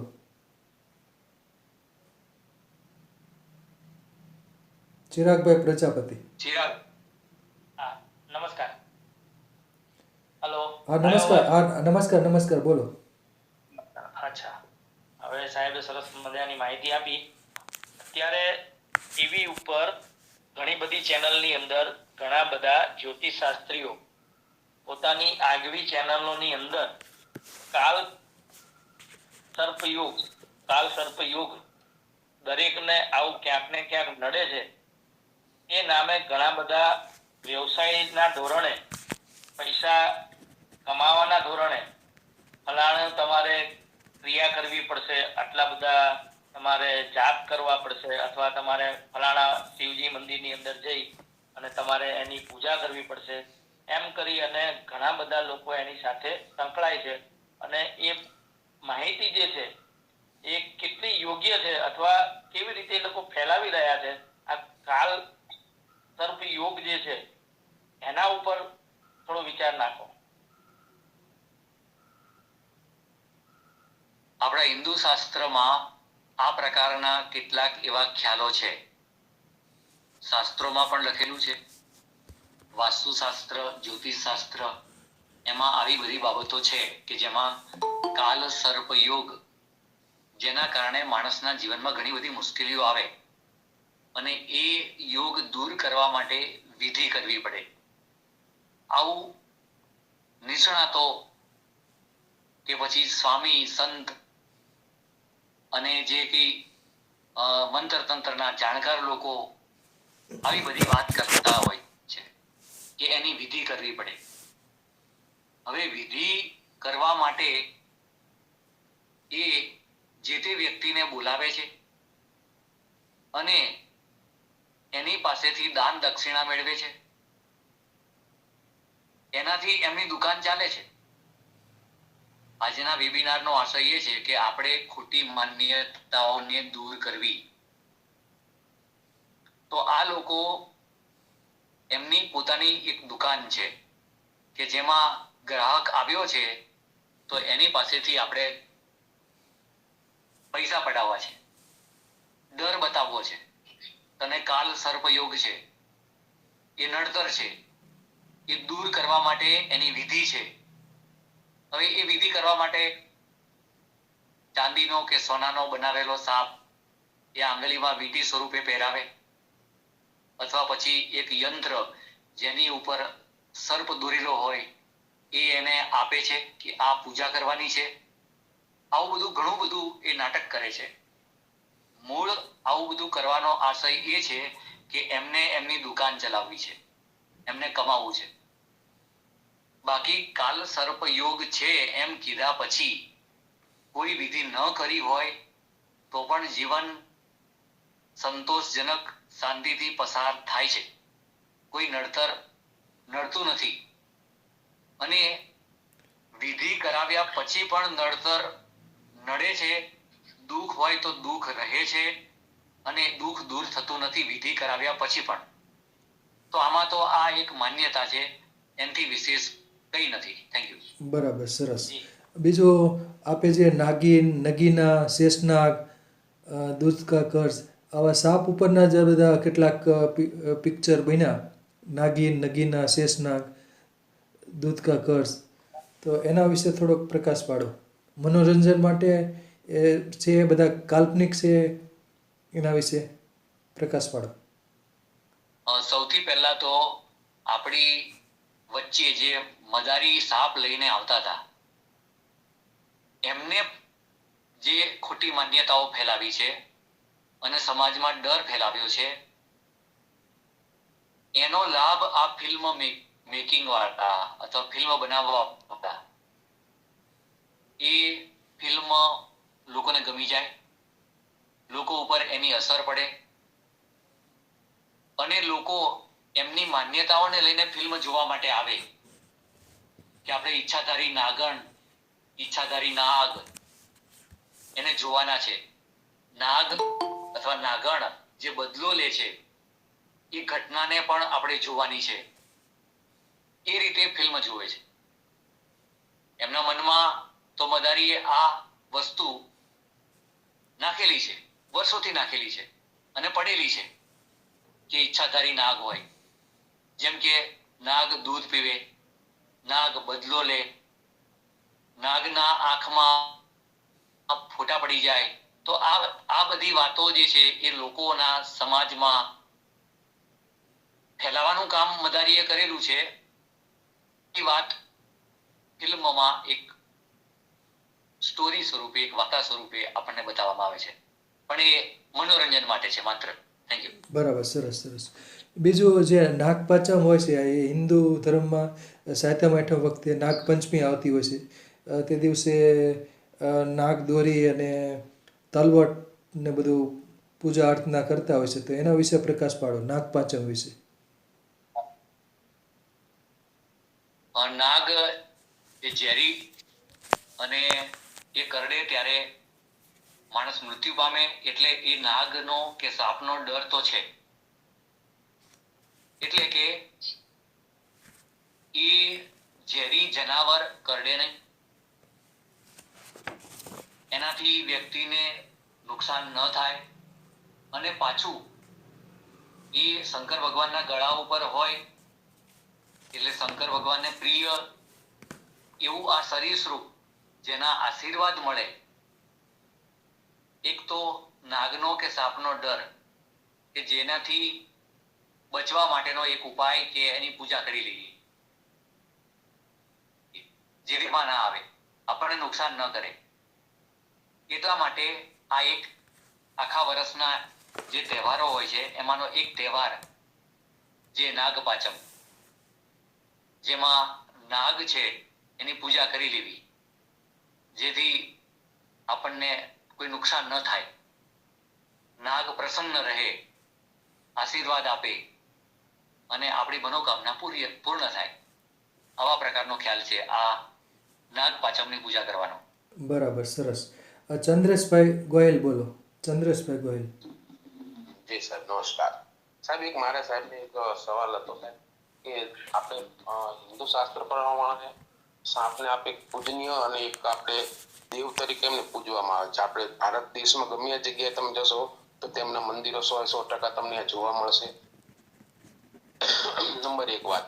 પછી બીજું સાહેબ કે એનો મતલબ કે આપણે વર્ષોથી કે પૂરો સમય પહેલાથી મતલબ આપણે પૂર્વજો બી મતલબ એક માને છે કે નહીં આ એક દેવ તુલ્ય છે, એવું તો છે જ, કારણ કે દેશમાં હરેક જગ્યાએ તમે જાશો તો એમના મંદિરો 100% તમને મળશે. બીજું સાહેબ, એક મહાભારતમાં બી આ ઉલ્લેખ છે કે જન્મેજય જ્યારે પરીક્ષિતને નાગ દંશ આપ્યો ત્યારે એને યજ્ઞ કર્યો હતો, ત્યારે પણ એવું અંદર ઉલ્લેખ છે કે ત્યારે નાગ બધા નાગને આહવાન કરવામાં આવ્યા હતા, તો તક્ષક નામના નાગ ઇન્દ્રાસનને જકડીને ઇન્દ્રાસન સાથે યજ્ઞમાં આવેલો. એટલે ટૂંકમાં કહેવાનું કે સર એક દેવતુલ્ય છે એનો મતલબ નિવાસ સ્થાન પાતાળ લોક છે એવું શાસ્ત્રોમાં બતાવે છે. આપણે મતલબ એક માનીતો આપણે વૈજ્ઞાનિક તરીકે તમે માની શકો કે આ એક માન્યતાઓ તો છે ઘણી, તમે જે કીધું માન્યતાઓ ઘણી છે, પણ એક આપણે એમ મતલબ માની ન શકાય કે આ એક એનું કોઈ મતલબ અસ્તિત્વ જ નથી. એમાં આપનો થોડોક જણાવો સાહેબ અભિપ્રાય. એટલે ધાર્મિક માન્યતાઓ એવી હોય છે કે જેમાં આપણે એને સ્વીકારવાની, પણ આપણે જો અત્યારે ભણેલા ગણેલા હોય તો શાસ્ત્રની અંદર એવું લખેલું છે કે આખી પૃથ્વી શેષનાગના માથા ઉપર છે. તો ખરેખર છે? વૈજ્ઞાનિકોએ ઉપગ્રહો મોકલીને સૂર્ય, ચંદ્ર, તારા, ગ્રહો આ બધાનો અભ્યાસ કર્યા પછી પૃથ્વી ક્યાં ટકેલી છે, કઈ જગ્યાએ સ્થિર છે, એ આપણને હવે ખ્યાલ છે.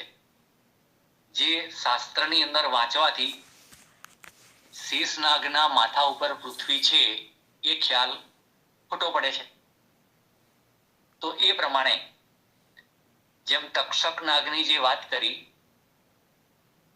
તક્ષક નાગનો જે ખ્યાલ છે એમાં ખરેખર તો જે ઉડતો સાપ, ટ્રી સ્નેક, જેને તક્ષક કહે છે, ખરેખર તો એ બિનઝેરી છે, એ ઝેરી છે જ નહીં. એનો ગઈ વખતે મેં ફોટો પણ બતાવ્યો હતો કે એ બહુ સુંદર છે પણ ઝેરી નથી, અને એને તક્ષક કહેવામાં આવે છે. બીજી એક બહુ સરસ જાણકારી કે હમણાં કચ્છની અંદર હજારો લાખો વર્ષ પહેલા એક સાપનું કંકાલ મળ્યું, એટલે કે હાડપિંજર મળ્યું, અને એના આધારે સાપનું વજન, એની લંબાઈ જાણવા મળી. અને આપણે ભારતીય સરકાર દ્વારા, પુરાતત્વ દ્વારા, જાણકારો દ્વારા એને વાસુકી નાગ એ રીતે એક નામકરણ કરીને આપણે ગૌરવ લીધું કે લાખો કરોડો વર્ષ પહેલા નું કંકાલ આપણને કચ્છમાંથી મળ્યું. અને એ જે સાપ એટલે કે વાસુકી, ખરેખર તો એ કંકાલ જે બિનઝેરી સાપ, બોઆ પ્રજાતિ, અજગર, પાયથન, તો એ પ્રજાતિનો સાપ છે, નિષ્ણાતો એમ કે છે. અને વાસુકી જે છે આપણી દંતકથા પ્રમાણે તો ઝેરીલો નાગ છે. તો અહીંયા દંતકથાઓ અલગ છે, ધર્મશાસ્ત્રની અંદર જે વાતો કરવામાં આવે છે એ અલગ છે, વાસ્તવિકતા અલગ છે, માન્યતાઓ અલગ છે, વૈજ્ઞાનિક સંશોધનો અને પ્રાણી શાસ્ત્રના જે નિષ્ણાતો જે સત્ય જણાવી રહ્યા છે એમાં આપણે માનવું. Thank you. બરાબર, સરસ સરસ. વૈદ્ય વિનોદભાઈ ઠક્કર સાહેબ, કંઈક પ્રશ્ન હોય, કંઈક કહેવું હોય તો ઠક્કર સાહેબ. ના ના સાહેબ, પ્રશ્ન તો નહીં, પણ સત્ય સાહેબને દિલથી ખૂબ ખૂબ આભાર. કારણ કે આપણે રૂબરૂ મળ્યા ત્યારે પણ સાહેબ સાથે સારો સત્સંગ થયો હતો, અને જે રીતે એ આમ એક નિષ્ણાત તરીકે જે માન્યતાઓને પ્રસ્થાપિત માન્યતાઓને પરિવર્તનમાં લેવા માટે જે એમણે પ્રયાસ કર્યો છે ને, એ બહુ સરાહનીય છે. હું થોડી વાર તો વચ્ચે નીકળી ગયો તો મારે કામ આવી ગયું એટલે, પણ ઓવરઓલ બહુ સારો પ્રયત્ન સાહેબે કર્યો, અને ફરી એમની તો મુલાકાત મારે થવાની જ છે, હું જઈશ ત્યારે. પણ હૃદયથી એમ કહેવાય કે સાહેબે બહુ જ લોકના હૃદય સુધી પહોંચે એવી સરળ ભાષામાં એમણે આગળનો તો વેબિનાર હું અટેન્ડ નહોતો કરી શક્યો, પણ આજનો લોકભોગ્ય એમણે સારી રીતે પ્રયત્ન કર્યો છે. દિલથી આભાર. જય ધન્વંતરી. જય ધન્વંતરી. સરસ સરસ. બોલો અનિલભાઈ પટેલ, બોલો, સવાલ બોલો અનિલભાઈ. જી જી સર, સવાલમાં તો કઈ નહોતું, પણ એક પૂરક માહિતી હતી. જેમ હમણાં જોશી સાહેબે કીધું કે કાચડીનો ઉપયોગ નથી, પણ પુસ્તકોની અંદર રાખવા પાછળનું એક કારણ એવું હોય જોશી સાહેબ કે એની અંદર કીડા ન પડે. લાંબો સમય સુધી પુસ્તકને આપણે રાખી મૂક્યું હોય ને, એમાં એક સિલ્વર કલરનો કીડો થાય, પૂંછડી વાળો, જેને પુસ્તકનો કીડો કહેવાય. પુસ્તકોને કોતરી કોતરીને ખાઈ જતો હોય, બરોબર? એટલે એ કીડા ન પડે એના માટેનું હોઈ શકે. કે પુસ્તકની અંદર ટૂંકમાં પુસ્તકની લાઈફ વધે, અને બીજા નંબરમાં ઘણા વૈદ્યો સાપની કાચડીનો ઉપયોગ કરે છે, અલગ અલગ ઔષધિ ઉપયોગ ચર્મ રોગમાં ને એમાં કરે છે ઘણા. પછી જેમ કે આપણે કૂતરાઓને ને એની ઓલી ચામડી ખરી જતી હોય, ખબર આપણે કઈ કવડિયું કૂતરું થઈ ગયું, ખંજોરે રાખતું હોય બિચારો, ત્યાંથી વાળ વયા ગયા હોય, એવા કૂતરાને એકાદ ઇંચનો ટુકડાને પીસીને નાના નાના ટુકડા કરીને ગોળ લેવાનો 50 ગ્રામ જેવો, એનો લાડવો કરીને અંદર મૂકીને એને ખવડાવી દો ને એટલે એનો પ્રોબ્લેમ સોલ્વ થઈ જાય. આવું ઘણા કૂતરાઓને અમે ખવડાવેલું છે અને રિઝલ્ટો બહુ સારા મળ્યા. બરાબર, સરસ. અન્ય કંઈ સવાલ હોય તો? અનિલભાઈ, બોલો. માણસના કોઈ પણ એવી પ્રકારનો રોગ હોય તો એમાં કોઈ આનું પરિણામ મળે ખરું? હા મળે, કારણ કે સાપનું તેલ અત્યારે મારી પાસે આવ્યા નથી, કારખાને પડ્યું હોય, કદાચ બતાવીશ હું તમને. ચર્મ રોગમાં પછી જખમ અમુક રૂજાતાનું હોય એમાં વાપરી ઘણા ઠેકાણ. ઓકે સર, આભાર. સરસ, સરસ. ચિરાગભાઈ પ્રજાપતિ, બોલો. સાહેબજી, હલો. હા, બોલો ચિરાગભાઈ. હા આવે છે ને અવાજ? હા, આવે છે. ઓકે. હવે સાપની પોતાની વ્યક્તિગત સુગંધ હોય છે, ગંધ હોય છે, અને આ ગંધના આધારે એક અન્ય સાપને ઓળખી શકે છે, આવી માન્યતા છે. હલો. હા. અહીંયા બે રીતે અમે જે સાપને રેસ્ક્યુ કરવા જઈએ છીએ ત્યારે કેટલાક સાપ જે છે એ ગંધ છોડે છે, અને એ ગંધ સહન ન થાય એવી હોય છે, જેથી એ આપણને છોડી દેવાનું મન થાય, હાથમાં પકડવાની ઈચ્છા ન થાય. તો આ પોતાના બચાવ માટેનો આ એક પ્રયત્ન છે કે જેમાં શરીરમાંથી આ પ્રકારની ગંધ છોડે, એવા પ્રકારનું કેમિકલ પણ છોડે, ચીકણા પદાર્થો, એ પેશાબ પણ કરે છે, અને એ રીતે શરીરને એવું બનાવે છે કે જેથી આપણે એને, જેમ ખાસ કરીને ડેન્ડુ, ચેકર્ડ કિલબેક, એ ખાસ આવું કરે છે. એ પછી પાયથન, અજગર પણ આવું કરે છે. તો આવા જે પ્રાણીઓ છે એમના શરીરમાંથી આવા ગંધ નીકળે એવા પદાર્થો એ નીકળતા હોય છે, એ પોતે બચવા માટે, પોતાના બચાવ માટે. બીજી વાત એ છે કે ઘણા લોકો સાપને મારે છે, અને મારે છે ત્યારે એના શરીરમાંથી બ્લડની સાથે પણ આવા કેટલાક કેમિકલ રિલીઝ થાય છે, નીકળે છે, અને એ જે જગ્યાએ સાપને માર્યો હોય ત્યાં એ ફેલાય છે, અને એની ગંધથી બીજા સાપ જલ્દી આવે છે. એટલે કે સાપના એ પ્રકારના કેમિકલના ગંધથી આકર્ષાઈને બીજા સાપ ત્યાં આવે છે. એટલે પેલી માન્યતા છે કે સાપને માર્યો એટલે વેર લેવા માટે બીજો સાપ તરત આવ્યો, પણ ખરેખર તો એ કેમિકલની ગંધથી આવે છે. એટલે આ રીતે ગંધથી આકર્ષાઈને બીજા સાપ ત્યાં પહોંચી જાય છે અથવા આવવા માંડે છે. એટલે સાપને મારવો નહીં, એને બાળવો પણ નહીં, એને બાળવાથી પણ ગંધ ફેલાય છે. બરાબર, સરસ. ઠક્કર સાહેબ, બોલો.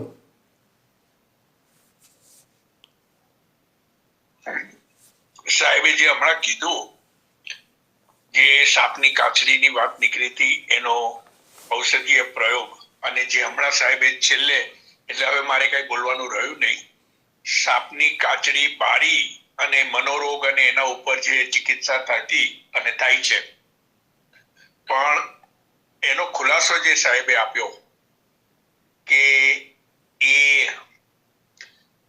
એની દુર્ગંધથી આવું બને છે, અને એ જ એની તીવ્ર ગંધના હિસાબથી મનની અંદર જે પરિવર્તન લેવાય છે એ ચિકિત્સાનો ભાગ છે. સાપની કાટલી બારી અને મનોરોગોમાં ચિકિત્સા થતી આવી છે. મેં તો કોઈ દાડો પ્રયોગ નથી કર્યો, પણ શાસ્ત્ર અભ્યાસ મુજબ આ વસ્તુ જોવા જાણવા મળે છે. બરાબર છે. ખાટ સાહેબ, બોલો. ખાટ સાહેબ, શ્રી દિનેશભાઈ ડી ખાંટ સાહેબ. નમસ્કાર જોશી સાહેબ.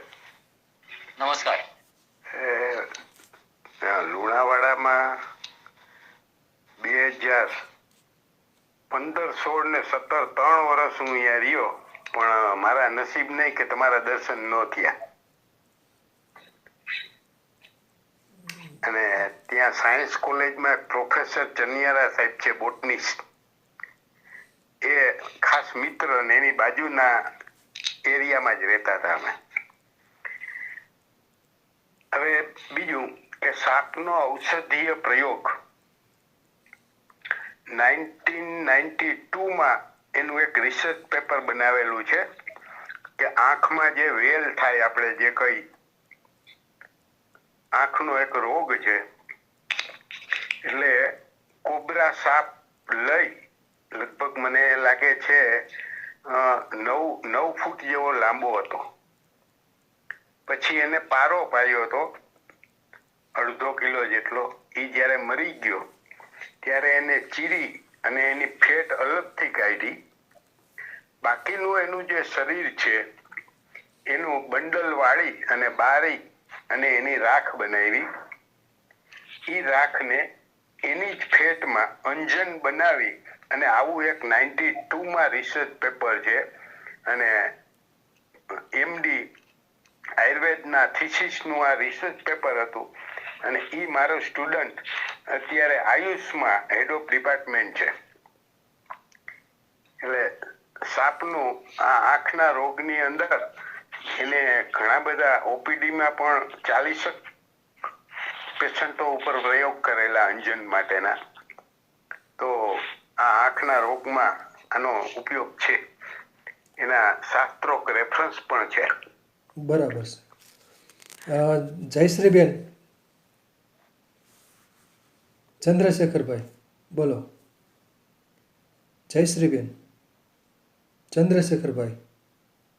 હલો. હા બોલો. આવે છે સાહેબ? હા આવે છે, બોલો. હા, જો ખૂબ સરસ માહિતી આપી. હવે એ જી સાહેબ ખાંટ સાહેબે કીધું એમ સર્પ વિષને ઘણી જગ્યાએ કેન્સરની અંદર ફાર્માસ્યુટિકલ દ્વારા કંઈક ઉપયોગ કરે છે. એ પ્રશ્ન તમારો. અને દુનિયાનો ખતરનાકમાં ખતરનાક સર્પ કયો ઝેરી? સૌથી પહેલા તમારો જવાબ આપું કે દુનિયાનો સૌથી ઝેરી ખતરનાક સાપ જે છે ઇનલેન્ડ ટાઇપેઇન, જે સૌથી ખતરનાક છે, સૌથી ઝેરી છે ઇનલેન્ડ ટાઇપેઇન. બીજા છે બ્લેક મંબા. હવે જે પ્રશ્ન કર્યો અને એના જવાબ રૂપે હું એમ કહું કે જે સાપ છે એની ઔષધીય દવા તરીકે ઉપયોગ એ જરૂરી છે. તો અહીંયા રેડ સેન્ડ બોઆ આંધળી ચાકરણ એ શાંત છે, સરળતાથી પકડી શકાય છે. ગમે તેટલા દૂર જવું હોય, એની તસ્કરી કરવી હોય, દાણચોરી કરવી હોય, એ થઈ શકે છે. અને એવો ખ્યાલ છે કે એના લોહીમાંથી, એના શરીરમાંથી જે યૌવન માટેની જે દવા બને છે અથવા વંધ્યત્વ માટેની દવા બને છે, કે જે દવા બનતી હોય તે એ બને છે. તો આ જે દવા ભલે બને પણ એ સિવાયની પણ દવા જો કામ લાગતી હોય તો એ દવાનો ઉપયોગ કરવો. પણ સાપને મારીને, સાપની તસ્કરી કરીને, દાણચોરી કરીને એની દવા તરીકે ઉપયોગ કરવો એ ખરેખર માનવીય કૃત્ય નથી. એટલે બનાવ એ બન્યો, એવું બને છે, એવી ઘટનાઓ બની છે કે જેમાં ઘણા બધા લોકો પોટલું ભરીને, પોટલાની અંદર બાંધીને એ સાપને લઈ જતા હોય અને વેચતા હોય. 30,000 રૂપિયા કે 40,000 રૂપિયાની કિંમત, વેચાણ કિંમત લાખ રૂપિયા સુધી પણ પહોંચે છે. પણ સરવાળે એ સાપનું નિકંદન નીકળે છે અને અત્યારે એ સાપ બહુ ઓછો દેખાય છે, વિલુપ્ત થવા આવ્યો છે. તો આ રીતે સાપનો જીવ લઈને, સાપને મારીને, દવા બનાવીને અને એના આપણા રોગના ઉપચાર માટે આ કાર્ય કરવું એ ખરેખર માનવીય નથી. Thank you. બરાબર છે, સરસ. ખાટ સાહેબ બોલો. જોશી સાહેબની વિચારો સાથે હું સહમત છું. આપણે આ 2025માં પણ આપણે આવું વિચારીએ છીએ, પણ આપણા હિન્દુ ધર્મની અંદર સાપનું મહત્વ એટલા માટે જ બતાવેલ છે કે દરેક ધર્મ, દરેક પૂજા પાઠ અને શંકર ભગવાનના ઘરેણા તરીકે વર્ણવેલ છે એટલા માટે કે એને પ્રજાતિ નાશ ન પામે અને ઇકોલોજીકલ જે સિસ્ટમ છે એ સિસ્ટમની ચેઇન જળવાઈ રહે. એના માટે થઈને જો આપણા ભગવાને પણ આવું વિચાર્યું હોય તો આપણે એના માટે સહમતિ આપવી પડે અને ધ્યાન પણ રાખવું. એ આપણું સ્વધર્મ છે. બરાબર છે, સરસ સરસ.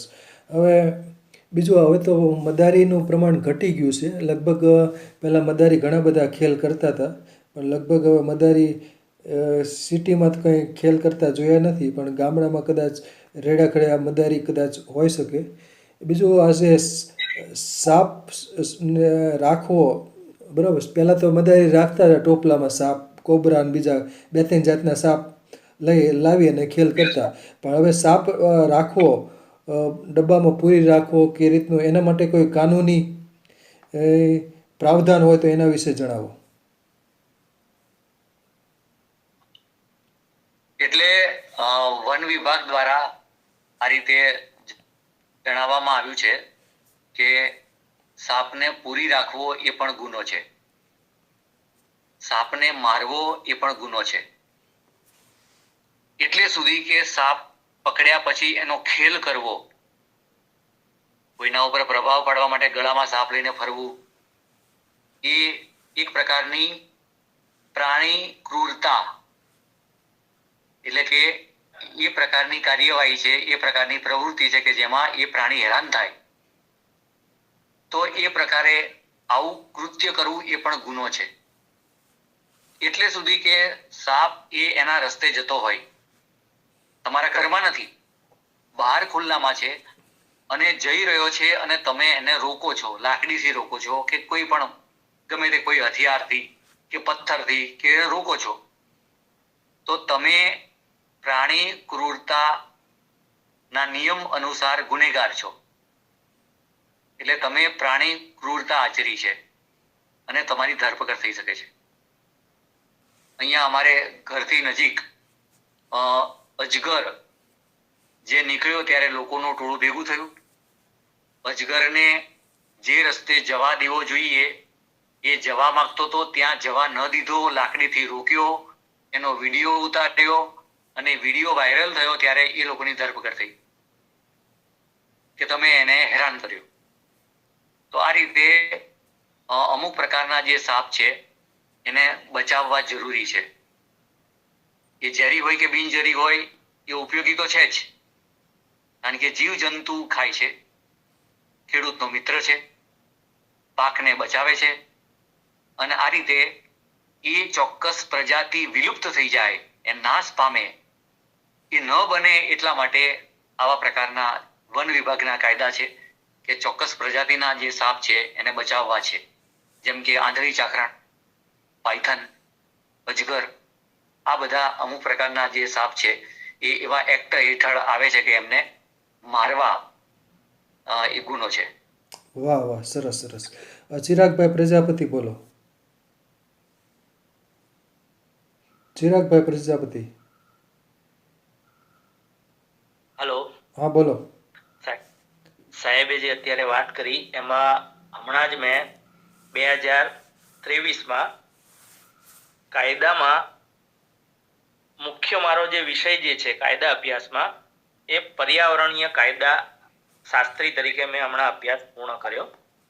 એમાં વન્યજીવોને લગતા ઇન્ટરનેશનલ જ્યુરિસ્પ્રુડન્સ એનો પણ એમાં ઉલ્લેખ છે અને ભારતની અંદર 1972 એક્ટ એટલે કે વાઇલ્ડ લાઇફ પ્રોટેક્શન એક્ટ 1972 અને હમણાં જે વાત કરી કે પ્રાણી ક્રૂરતા અધિનિયમ 2006 એને પણ અત્યારે લાગુ પાડી દેવામાં આવ્યો છે. એટલે કોઈ પણ પ્રકારના વન્યજીવ પાલતુ પ્રાણીઓની અંદર પણ અમુક પ્રાણીઓને એની અંદર સમાવેશ કરી લેવામાં આવ્યો છે. એટલે વન્યજીવોને તમે પાળી નથી શકતા અથવા એને પકડી નથી શકતા અથવા એને કોઈ પણ પ્રકારે એનું દમન નથી કરી શકતા. જો મદારી અત્યારે અથવા એના સિવાય અન્ય કોઈ પણ વ્યક્તિ આનો ખેલ અથવા એનો વિડીયો અથવા એવું કોઈ પણ પ્રકારનું કૃત્ય કરે તો એને ઓછામાં ઓછી 3 વર્ષની સજા અને વધુમાં વધુ 10 વર્ષની સજા અને 10,000 થી લઈ અને 3 લાખ સુધીનો દંડ, એટલે કે આવો દંડ પણ જોગવાઈ થયેલી છે. એટલે વન્યજીવોને અને વન્યજીવોના સંરક્ષણ માટે થઈ અને હવે સરકારી ક્ષેત્રની અંદર પણ આનું જે કાર્ય જે છે એ ખૂબ સખત બનાવવામાં આવ્યું છે. પ્રાણીઓ પશુ પક્ષીને બચાવવાનો પ્રયત્ન કરવામાં આવી રહ્યો છે. એટલે આપણે આજુબાજુના વ્યક્તિઓને પણ જાણ કરીએ કે આવું સાહેબે જેમ કીધું કે ભાઈ વિડીયો બનાવ્યો અને એ વાયરલ થયો, તો આવા વિડીયો બનાવીને મૂકવા એ પણ ગુનો છે. એટલે જો તમે આના શો કરતા હોય અથવા વિડીયો બનાવીને ગોઠવતા હો તો તમારી ગમે ત્યારે ધરપકડ પણ થઈ શકે છે અને તમને એની સજા પણ થઈ શકે છે. અને આમાં કોઈ પણ બેલેબલ નથી. એટલે તમને એના માટે ખૂબ બધી પ્રોસિજર છે. એટલે આપણા જાણકાર હોવા છતાં આપણે જો આવા કૃત્ય કરીએ તો એ આપણા માટે પણ અશોભનીય છે. બરાબર છે. સરસ સરસ. ભાવિનીબેન શાહ બોલો. ભાવિનીબેન શાહ બોલો. જય ધન્વંતરી બધાને. સાપ ઝેરી છે કે બિનઝેરી એ ઓળખવા માટેની કોઈ ટિપ્સ છે એવી? ગયા વેબિનારમાં મેં પૂરેપૂરું લેક્ચર ફોટા સાથે ચિત્રો સાથે મેં સમજાવ્યું હતું. બહુ જ ઓછા સાપ ઝેરી છે. જેમ કે 4 કે 5 પ્રકારના સાપ ગુજરાતમાં ઝેરી છે. તો એને એની નિશાની, એના શરીરની રચના, એનો અવાજ, એનું વર્તન એ રીતે ઓળખી લીધા પછી બાકીના બધા બિનઝેરી છે એ રીતે પણ એને ઓળખવા પડે. તો એના માટે એની જે બુક સર્પ સંદર્ભ નામની એક બુક છે એ વસાવવાની. હવે તો ગૂગલ ની અંદર પણ કોઈ પણ સાપ દેખાય એનો ફોટો પાડી લો તો સાપ વિશેની માહિતી આવી જાય છે. આ રીતે લાંબો સમય અભ્યાસ કર્યા પછી આપણને સ્પષ્ટ રીતે ખ્યાલ આવે છે કે આ સાપ દેખાય છે એ ઝેરી છે અને બીજો છે જે દેખાય છે એ બિનઝેરી છે. એમ એ રીતે તફાવત પાડી શકીએ છીએ. ગયા વેબિનારમાં મેં સમજાવ્યું એમ કેટલાક ઝેરી અને કેટલાક બિનઝેરી સરખા દેખાય છે. એ મુશ્કેલી છે. ત્યારે જાણવું ખૂબ જરૂરી છે કે ઝેરી અને બિનઝેરી જે સરખા દેખાય છે એમાં ઝેરી કયો અને બિનઝેરી કયો એનો સ્પષ્ટ તફાવત તમે જાણી શકો તો તમે બીજાને કહી શકો, બીજાને સમજાવી શકો.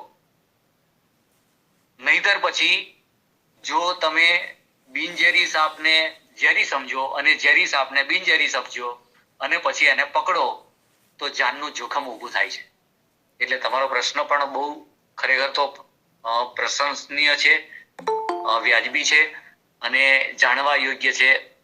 એટલે આ રીતે ગયા વેબિનારનો જો વિડીયો તૈયાર થયો હોય તો આપણે ગ્રુપમાં મૂકવા માટે હું સાહેબને વિનંતી કરીશ. Thank you. સરસ સરસ. આ વિડીયો આવશે અઠવાડિયા લગભગ 15 દિવસ કદાચ થશે આવતા. સરસ. ચંદ્રેશભાઈ ગોહિલ બોલો.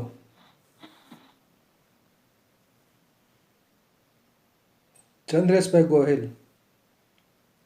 સોરી સાહેબ, મારો કોઈ પ્રશ્ન નથી. હા બરાબર છે. મહેશભાઈ વાડોદરિયા બોલો. મહેશભાઈ વાડોદરિયા. મહેશભાઈ વાડોદરિયા. નમસ્કાર નમસ્કાર બોલો.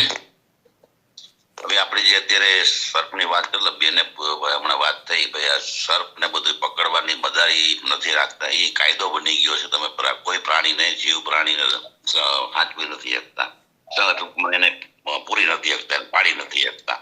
એટલા માટેનો કાયદો તો આ મનિકા ગાંધી વખતથી આવી ગયો, બધા સર્કસે બંધ થઈ ગયા. બીજી વસ્તુ સર, ઓલા ઘૂઘરો જે વિડીયો હું જોઉં છું ઘણી વાર, ઘૂઘરાનો અવાજ પાછળ પૂંછડીમાંથી નીકળે અને ઈ બાજુમાં આજુબાજુમાં બીજા જીવ હોય એની પાસે આવે એટલે પછી ખાય, ઈ કયો સાપ છે ઘૂઘરા જેવો અવાજ કાઢે પૂંછડીમાંથી? એ રેટલ સ્નેક કે છે અને એ ઘૂઘરા જેવો અવાજ એટલા માટે કરે છે કે આપણને ચેતવવા માટે. એ સાપની નજીકમાં અન્ય કોઈ પ્રાણી કે મનુષ્ય આવે ત્યારે એ ચેતવણી રૂપે એ અવાજ કરે છે કે મારાથી બચો, હું ઝેરી છું, હું તમને બાઇટ કરીશ, બચકું ભરીશ, એટલે દૂર રહો. એમ આપણને ડરાવવા માટે, ચેતવણી આપવા માટે એ ખખડાવે છે. આપણે અહીંયા પણ એક સાપ એવો છે કે જે અવાજ કરે છે, એટલે કે ફેફસામાં, શરીરમાં ખાસી એવી હવા ભરે છે અને પ્રાઇમસ સળગતો હોય એવો અવાજ કરે છે. રસેલ વાઇપર, જેને ચિતળો, ખડ ચિતલ કે છે. તો આ બચવા માટે અને જે શિકારી હોય છે એને દૂર રાખવા માટે આ પ્રકારની પ્રવૃત્તિ એ સાપ આવું વર્તન કરતો હોય છે, ડરાવવા માટે. Thank you. બરાબર, સરસ સરસ. દેવાંગભાઈ બોલો, દેવાંગભાઈ ચાંગલાની. દેવાંગભાઈ બોલો. એક બાબતનો ખાસ ઉલ્લેખ કરવાનો હતો કે જે દરિયાના સર્પ હોય છે હંમેશા ઝેરી હોય છે અને એની એન્ટીવેનમ આપણા કન્ટ્રીમાં નથી, બેંગકોકની અંદરથી ઘણી વખત કરવી પડે. અને અહીંયા સૌરાષ્ટ્રની અંદર ખાસ જુઓ તો જાફરાબાદમાં ઘણા વર્ષો પહેલા મેં એક કિસ્સો જોયેલો કે દરિયાના સાપમાં, પણ દરિયાના સાપમાં એક ફાયદો એ છે કે આ જે ઝેરી સાપ આપણા ટેરેસ્ટ્રીયલ એટલે જમીન ઉપરના છે એના ફેંગ આગળ હોય, એવી રીતે આના પાછળના ભાગમાં જડબામાં હોય છે. એટલે એના કારણે જે ઇઝીલી આમ બાઇટ થઈ અને માણસને ઇમિડિયેટ જે થઈ જાય એવું નથી થતું, એટલે મોટા ભાગે એનાથી બચે. પણ એ દરિયાના સાપ ઓલવેઝ પોઈઝનસ હોય. એક આ વસ્તુ જાણવાની હતી. બીજી બાબત એ ખાસ હું તમને ઉલ્લેખ કરવા એ માંગુ છું કે અત્યાર સુધીના ઇતિહાસમાં મેં કંઈ પણ જોયું હોય સર્પ વિશે તો સારામાં સારું જો કોઈ કામ કર્યું હોય અને જે વસ્તુ થઈ હોય એ મોરબીના મહારાજા હતા, જે લગીરસિંહ સાહેબ હતા. એ જમાનાની અંદર દરેક ગામડાને એને ટેલિફોનની સગવડતા આપી હતી અને તમને કઈ પણ ચોમાસાની અંદર એને ખાસ વાહનો રાખેલા હતા. એ જમાનામાં ગાડી અત્યારે તમને કહી ને 108 ની એવી સગવડતા રાખી હતી કે ટેલિફોન તમે કરો એટલે તરત માણસને લઈ જાય. અને એ વખતે એને આખી જાગૃતિ લાવેલી કે ભાઈ આના માટેની કોઈ બીજી દવા નથી, તમારે આ જ વસ્તુ કરવાની છે. એટલે એક બાબત મારે ખાસ ઉલ્લેખ કરવાનો હતો. અને જે આજે સાપના જે રેસ્ક્યુની જે વાત કરી ને એમાં 1987-88 માં એક ભયંકર દુષ્કાળ બરડા સેન્ચુરી ની અંદર પડેલો. 2 વર્ષ સુધી કઈ વરસાદ નહીં થયેલો અને એ વખતે આ જે આખી જુનાગઢમાંથી જે સકરબાગમાંથી આખી ટીમ હતી રાવલ સાહેબ ને એ માણસો, ત્યારે રાવલ સાહેબ ના સુપ્રિન્ટેન્ડન્ટ હતા તે સકરબાગ સોરી બરડા સેન્ચુરીના. એને એની અંદરથી અજગર જે બિચારા ચાલી ના શકે એવા બધા નબળા લાવી અને જુનાગઢ સકરબાગ ઝૂમાં રાખેલા. અને અમુક તો એટલા નબળા પડી ગયેલા એટલે એને અમુક આ વિટામિન ના ટીપા, અમુક આ ડોક્ટર ના બધાને એને ઓલું કરી અને એને રેસ્ક્યુ કરી અને થોડો ટાઈમ રાખીને પછી જયારે આખું રિકવર થયું ફરીથી ત્યારે એને પાછા છોડેલા હતા. એટલે અજગરનું આમ તમે જોવો તો સારામાં સારું પ્રમાણ હું મારી દ્રષ્ટિએ જો ગુજરાતમાં જોઈએ ને તો ગિરનાર છે. ગિરનારમાં જેટલા અજગરનું પ્રમાણ જોયું છે એટલું મેં કોઈ ઠેકાણે નથી જોયું. અને ગિરનારમાં ખાસ કરીને તમે એક એરિયા છે જે આપણે તમે પથ્થરચટ્ટી જે એરિયા છે ત્યાં સાહેબે વાત કરી રસેલ વાઇપર, તમને એટલા હેવી સાઈઝના તમને ત્યાં જોવા મળે કે એ મેં હજી સુધી બીજે કોઈ પણ ઠેકાણે નથી જોયા. અને જે મેં ક્રેટની વાત કરી નોક્ટર્નલ છે, એટલે રાતમાં કોઈ પણ તમારે સાપની એક્ટિવિટીઝ વધુ તમે જોવો તો એ ક્રેટની હોય છે. એટલે એના ઉપરથી તમારે એક તો ખાસ જોઈ લેવાનું. અને દિવસમાં એમને પડ્યો હોય તો તમને કોઈ પણ જાતનો એ બિલકુલ સવળતો પણ નથી હોતો, એટલે એનો એક ખાસ ખ્યાલ રાખો. અને ઝેરી સર્પમાં આપણે કોબરા છે, પછી રસેલ વાઇપર છે અને સોસ્કેલ વાઇપર તો એને ઇઝીલી ઓળખાઈ જાય. પણ જે ક્રેટની અંદરના જે કાળા પટ્ટા છે ને એ બીજા 2-3 સર્પની અંદર એ લોકો વસ્તુ મિક્સ થઈ જાય. એટલે એની અંદર જે વચ્ચેની જે ભીંગડાની જે આખી રો જાય છે એની ઉપરથી તમારે એને પરફેક્ટ આઈડેન્ટિફાઈ કરવો જોઈએ. એટલે અમે તો એ વખતે બધાને એ જ કહેતા કે કોઈ પણ સર્પ હોય એના માટેના ખાસ તમારે એને બેગમાં ડબ્બાની અંદર એ રીતે એને બહુ સલામત રીતે લેવો. અને બીજી હજી સુધી એક આપણા દેશની અંદર હું જે વસ્તુ અત્યાર સુધી હું જોતો આવ્યો છું એ બાબત એ હતી કે આપણી ત્યાં હજી એના માટે પકડવા માટેની પરફેક્ટ સ્ટીક કે જે એનાથી એને મિનિમમ ઇન્જરી થાય. અને બેગ મેં એવા પણ બનાવ જોયા છે બેગની અંદર ઘણી વખત બેગ લીક હોય કોથળામાં ગમે તે પીર્યો હોય તો એમાંથી બાઇક થયેલું છે. આ હિતેનભાઈ હતા અમારે જે દવે એને એ હાથની અંદર એ વસ્તુ થઈ ગયેલી અને અંગૂઠો કાપવો પડ્યો હતો. ગોંડલની અંદર હજી છે, તમે જોશો તો તમને ખ્યાલ આવશે. એટલે કોઈ પણ સર્પમાં એક તો તમારે દેખાવ માટે આ વસ્તુને કામ શીખવું એવું કોઈ દી માનવું નહીં. મોટા ભાગે શું છે કે જે લોકોનું ધ્યાન દોરવા માટેની પ્રવૃત્તિ ન થવી જોઈએ એ માટે અને એને વ્યવસ્થિત આ વસ્તુ થાય. અને ફોરેસ્ટ ડિપાર્ટમેન્ટે પણ અત્યારે શું છે કે જ્યાં જ્યાં ફોરેસ્ટ ડિપાર્ટમેન્ટની ઓફિસ હોય છે ત્યાં તમે ફોન કરો તો થોડીક એની પણ સગવડતા છે જે ઇમિડિયેટ લઈ જાય છે. આભાર. સરસ સરસ, આભાર ધ્રુવ સાહેબ. બોલો ચંદ્રશેખરભાઈ, બોલો. મારા મિત્ર છો સર કુંડલ. બરાબર. ચંદ્રશેખરભાઈ, બોલો. ધ્રુવ સાહેબે પેલા વાત કરી હતી કે સાહેબ ને કઈ મૂછો વાળી કઈક જિક્ર કર્યો હતો, મૂછો વાળો સાપ. તો એ છે હયાત, કાલ્પનિક છે કે શું છે? અહીંયા જે મદારી જે આપણને છેતરે છે, મૂર્ખ બનાવે છે અને એ પૈસા કમાય છે, એ માટે મદારી જે નાગ છે એના નાકની પાસે એ કાણું પાડીને એમાં સફેદ જાડા એવા વાળ રોપી દે છે, પરોવી દે છે અને એવું બતાવવાનો પ્રયત્ન કરે છે મદારી કે આ ઘરડો છે અથવા અસલી નાગ છે. દર્શન કરવાથી મનોકામના પૂર્ણ થાય અને આ નાગ જે છે એ 100 વર્ષની ઉંમરનો છે, 200 વર્ષની ઉંમરનો છે. આવી ખોટી ખોટી વાતો કરીને એને માત્ર પૈસા કમાવા છે. લોકોની સામે આવો નાગ બતાવીને દર્શન કરાવીને એને દાન દક્ષિણા મેળવવી છે. પણ એ નાગને મૂછો વાળો બતાવવા માટે થઈને એના ઉપર એ અત્યાચાર કરે છે. એના નાગના કાન પાસે એટલે કે નાક પાસે એ કાણા પાડીને એ સફેદ જાડા વાળ એને પરોવવા પડે છે, જેથી એને ખૂબ પીડા થાય છે. જો કે હવે આ મદારી આવું કરતા નથી, પણ જો કોઈ આવું કરતું હોય તો એને આપણે રોકવા જોઈએ, કહેવું જોઈએ કે આ અત્યાચાર છે. Thank you. બરાબર, સરસ સરસ માહિતી મળી, સરસ, આભાર. આ જે મૂછોની જે સાહેબે વાત કરી એની સાથે હું સંમત નથી. અમારા ગામમાં નાગજીભાઈ છે, મોટી 1-1 ઇંચની 5-5 ઇંચની મોટી મૂછું છે. વાયસ્તા રાખે ને મૂછું નાગજીભાઈ તો નાગજીભાઈ રાખે, ભાઈ રાખે મૂછું. બરાબર, સરસ સરસ, ચોક્કસ. અન્ય કોઈને સવાલ હોય તો પૂછી શકશો.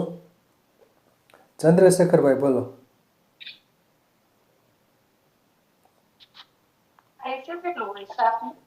સર્પનું સાહેબ વધારે આયુષ કેટલું? આમ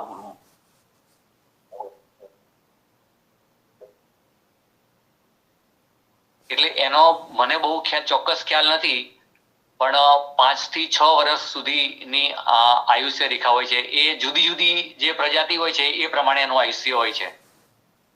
એટલે કયો સાપ ચોક્કસ કેટલું જીવશે એ વૈજ્ઞાનિકોએ આ રીતે તારણ કાઢીને એની આયુષ્ય રેખા બતાવી છે, એનો વય બતાવેલો છે, પણ એ જુદી જુદી પ્રજાતિ પ્રમાણે. બરાબર છે. ચિરાગભાઈ, બોલો. ચિરાગભાઈ પ્રજાપતિ, બોલો. એક ઝૂઓલોજિસ્ટ અને પ્રાણીશાસ્ત્ર મુજબ કોઈ પણ સાપનું જે ઉંમર જે છે, આયુષ્ય જે છે, એના સ્કેલની જે ગણતરી કરવામાં આવે, સ્કેલને આધારિત એના લંબાઈની અંદર હોય છે. એટલે એના આધારિત સાહેબે જેમ વાત કરી કે ભાઈ 5 થી 6 વર્ષ, એટલે એવી રીતે એની અંદર અલગ અલગ આયુષ્ય જે છે એ નિશ્ચિત નથી. એટલે 10 વર્ષ 12 વર્ષ સુધી વધુ નોંધાયેલા છે, એનાથી વધુ નહીં.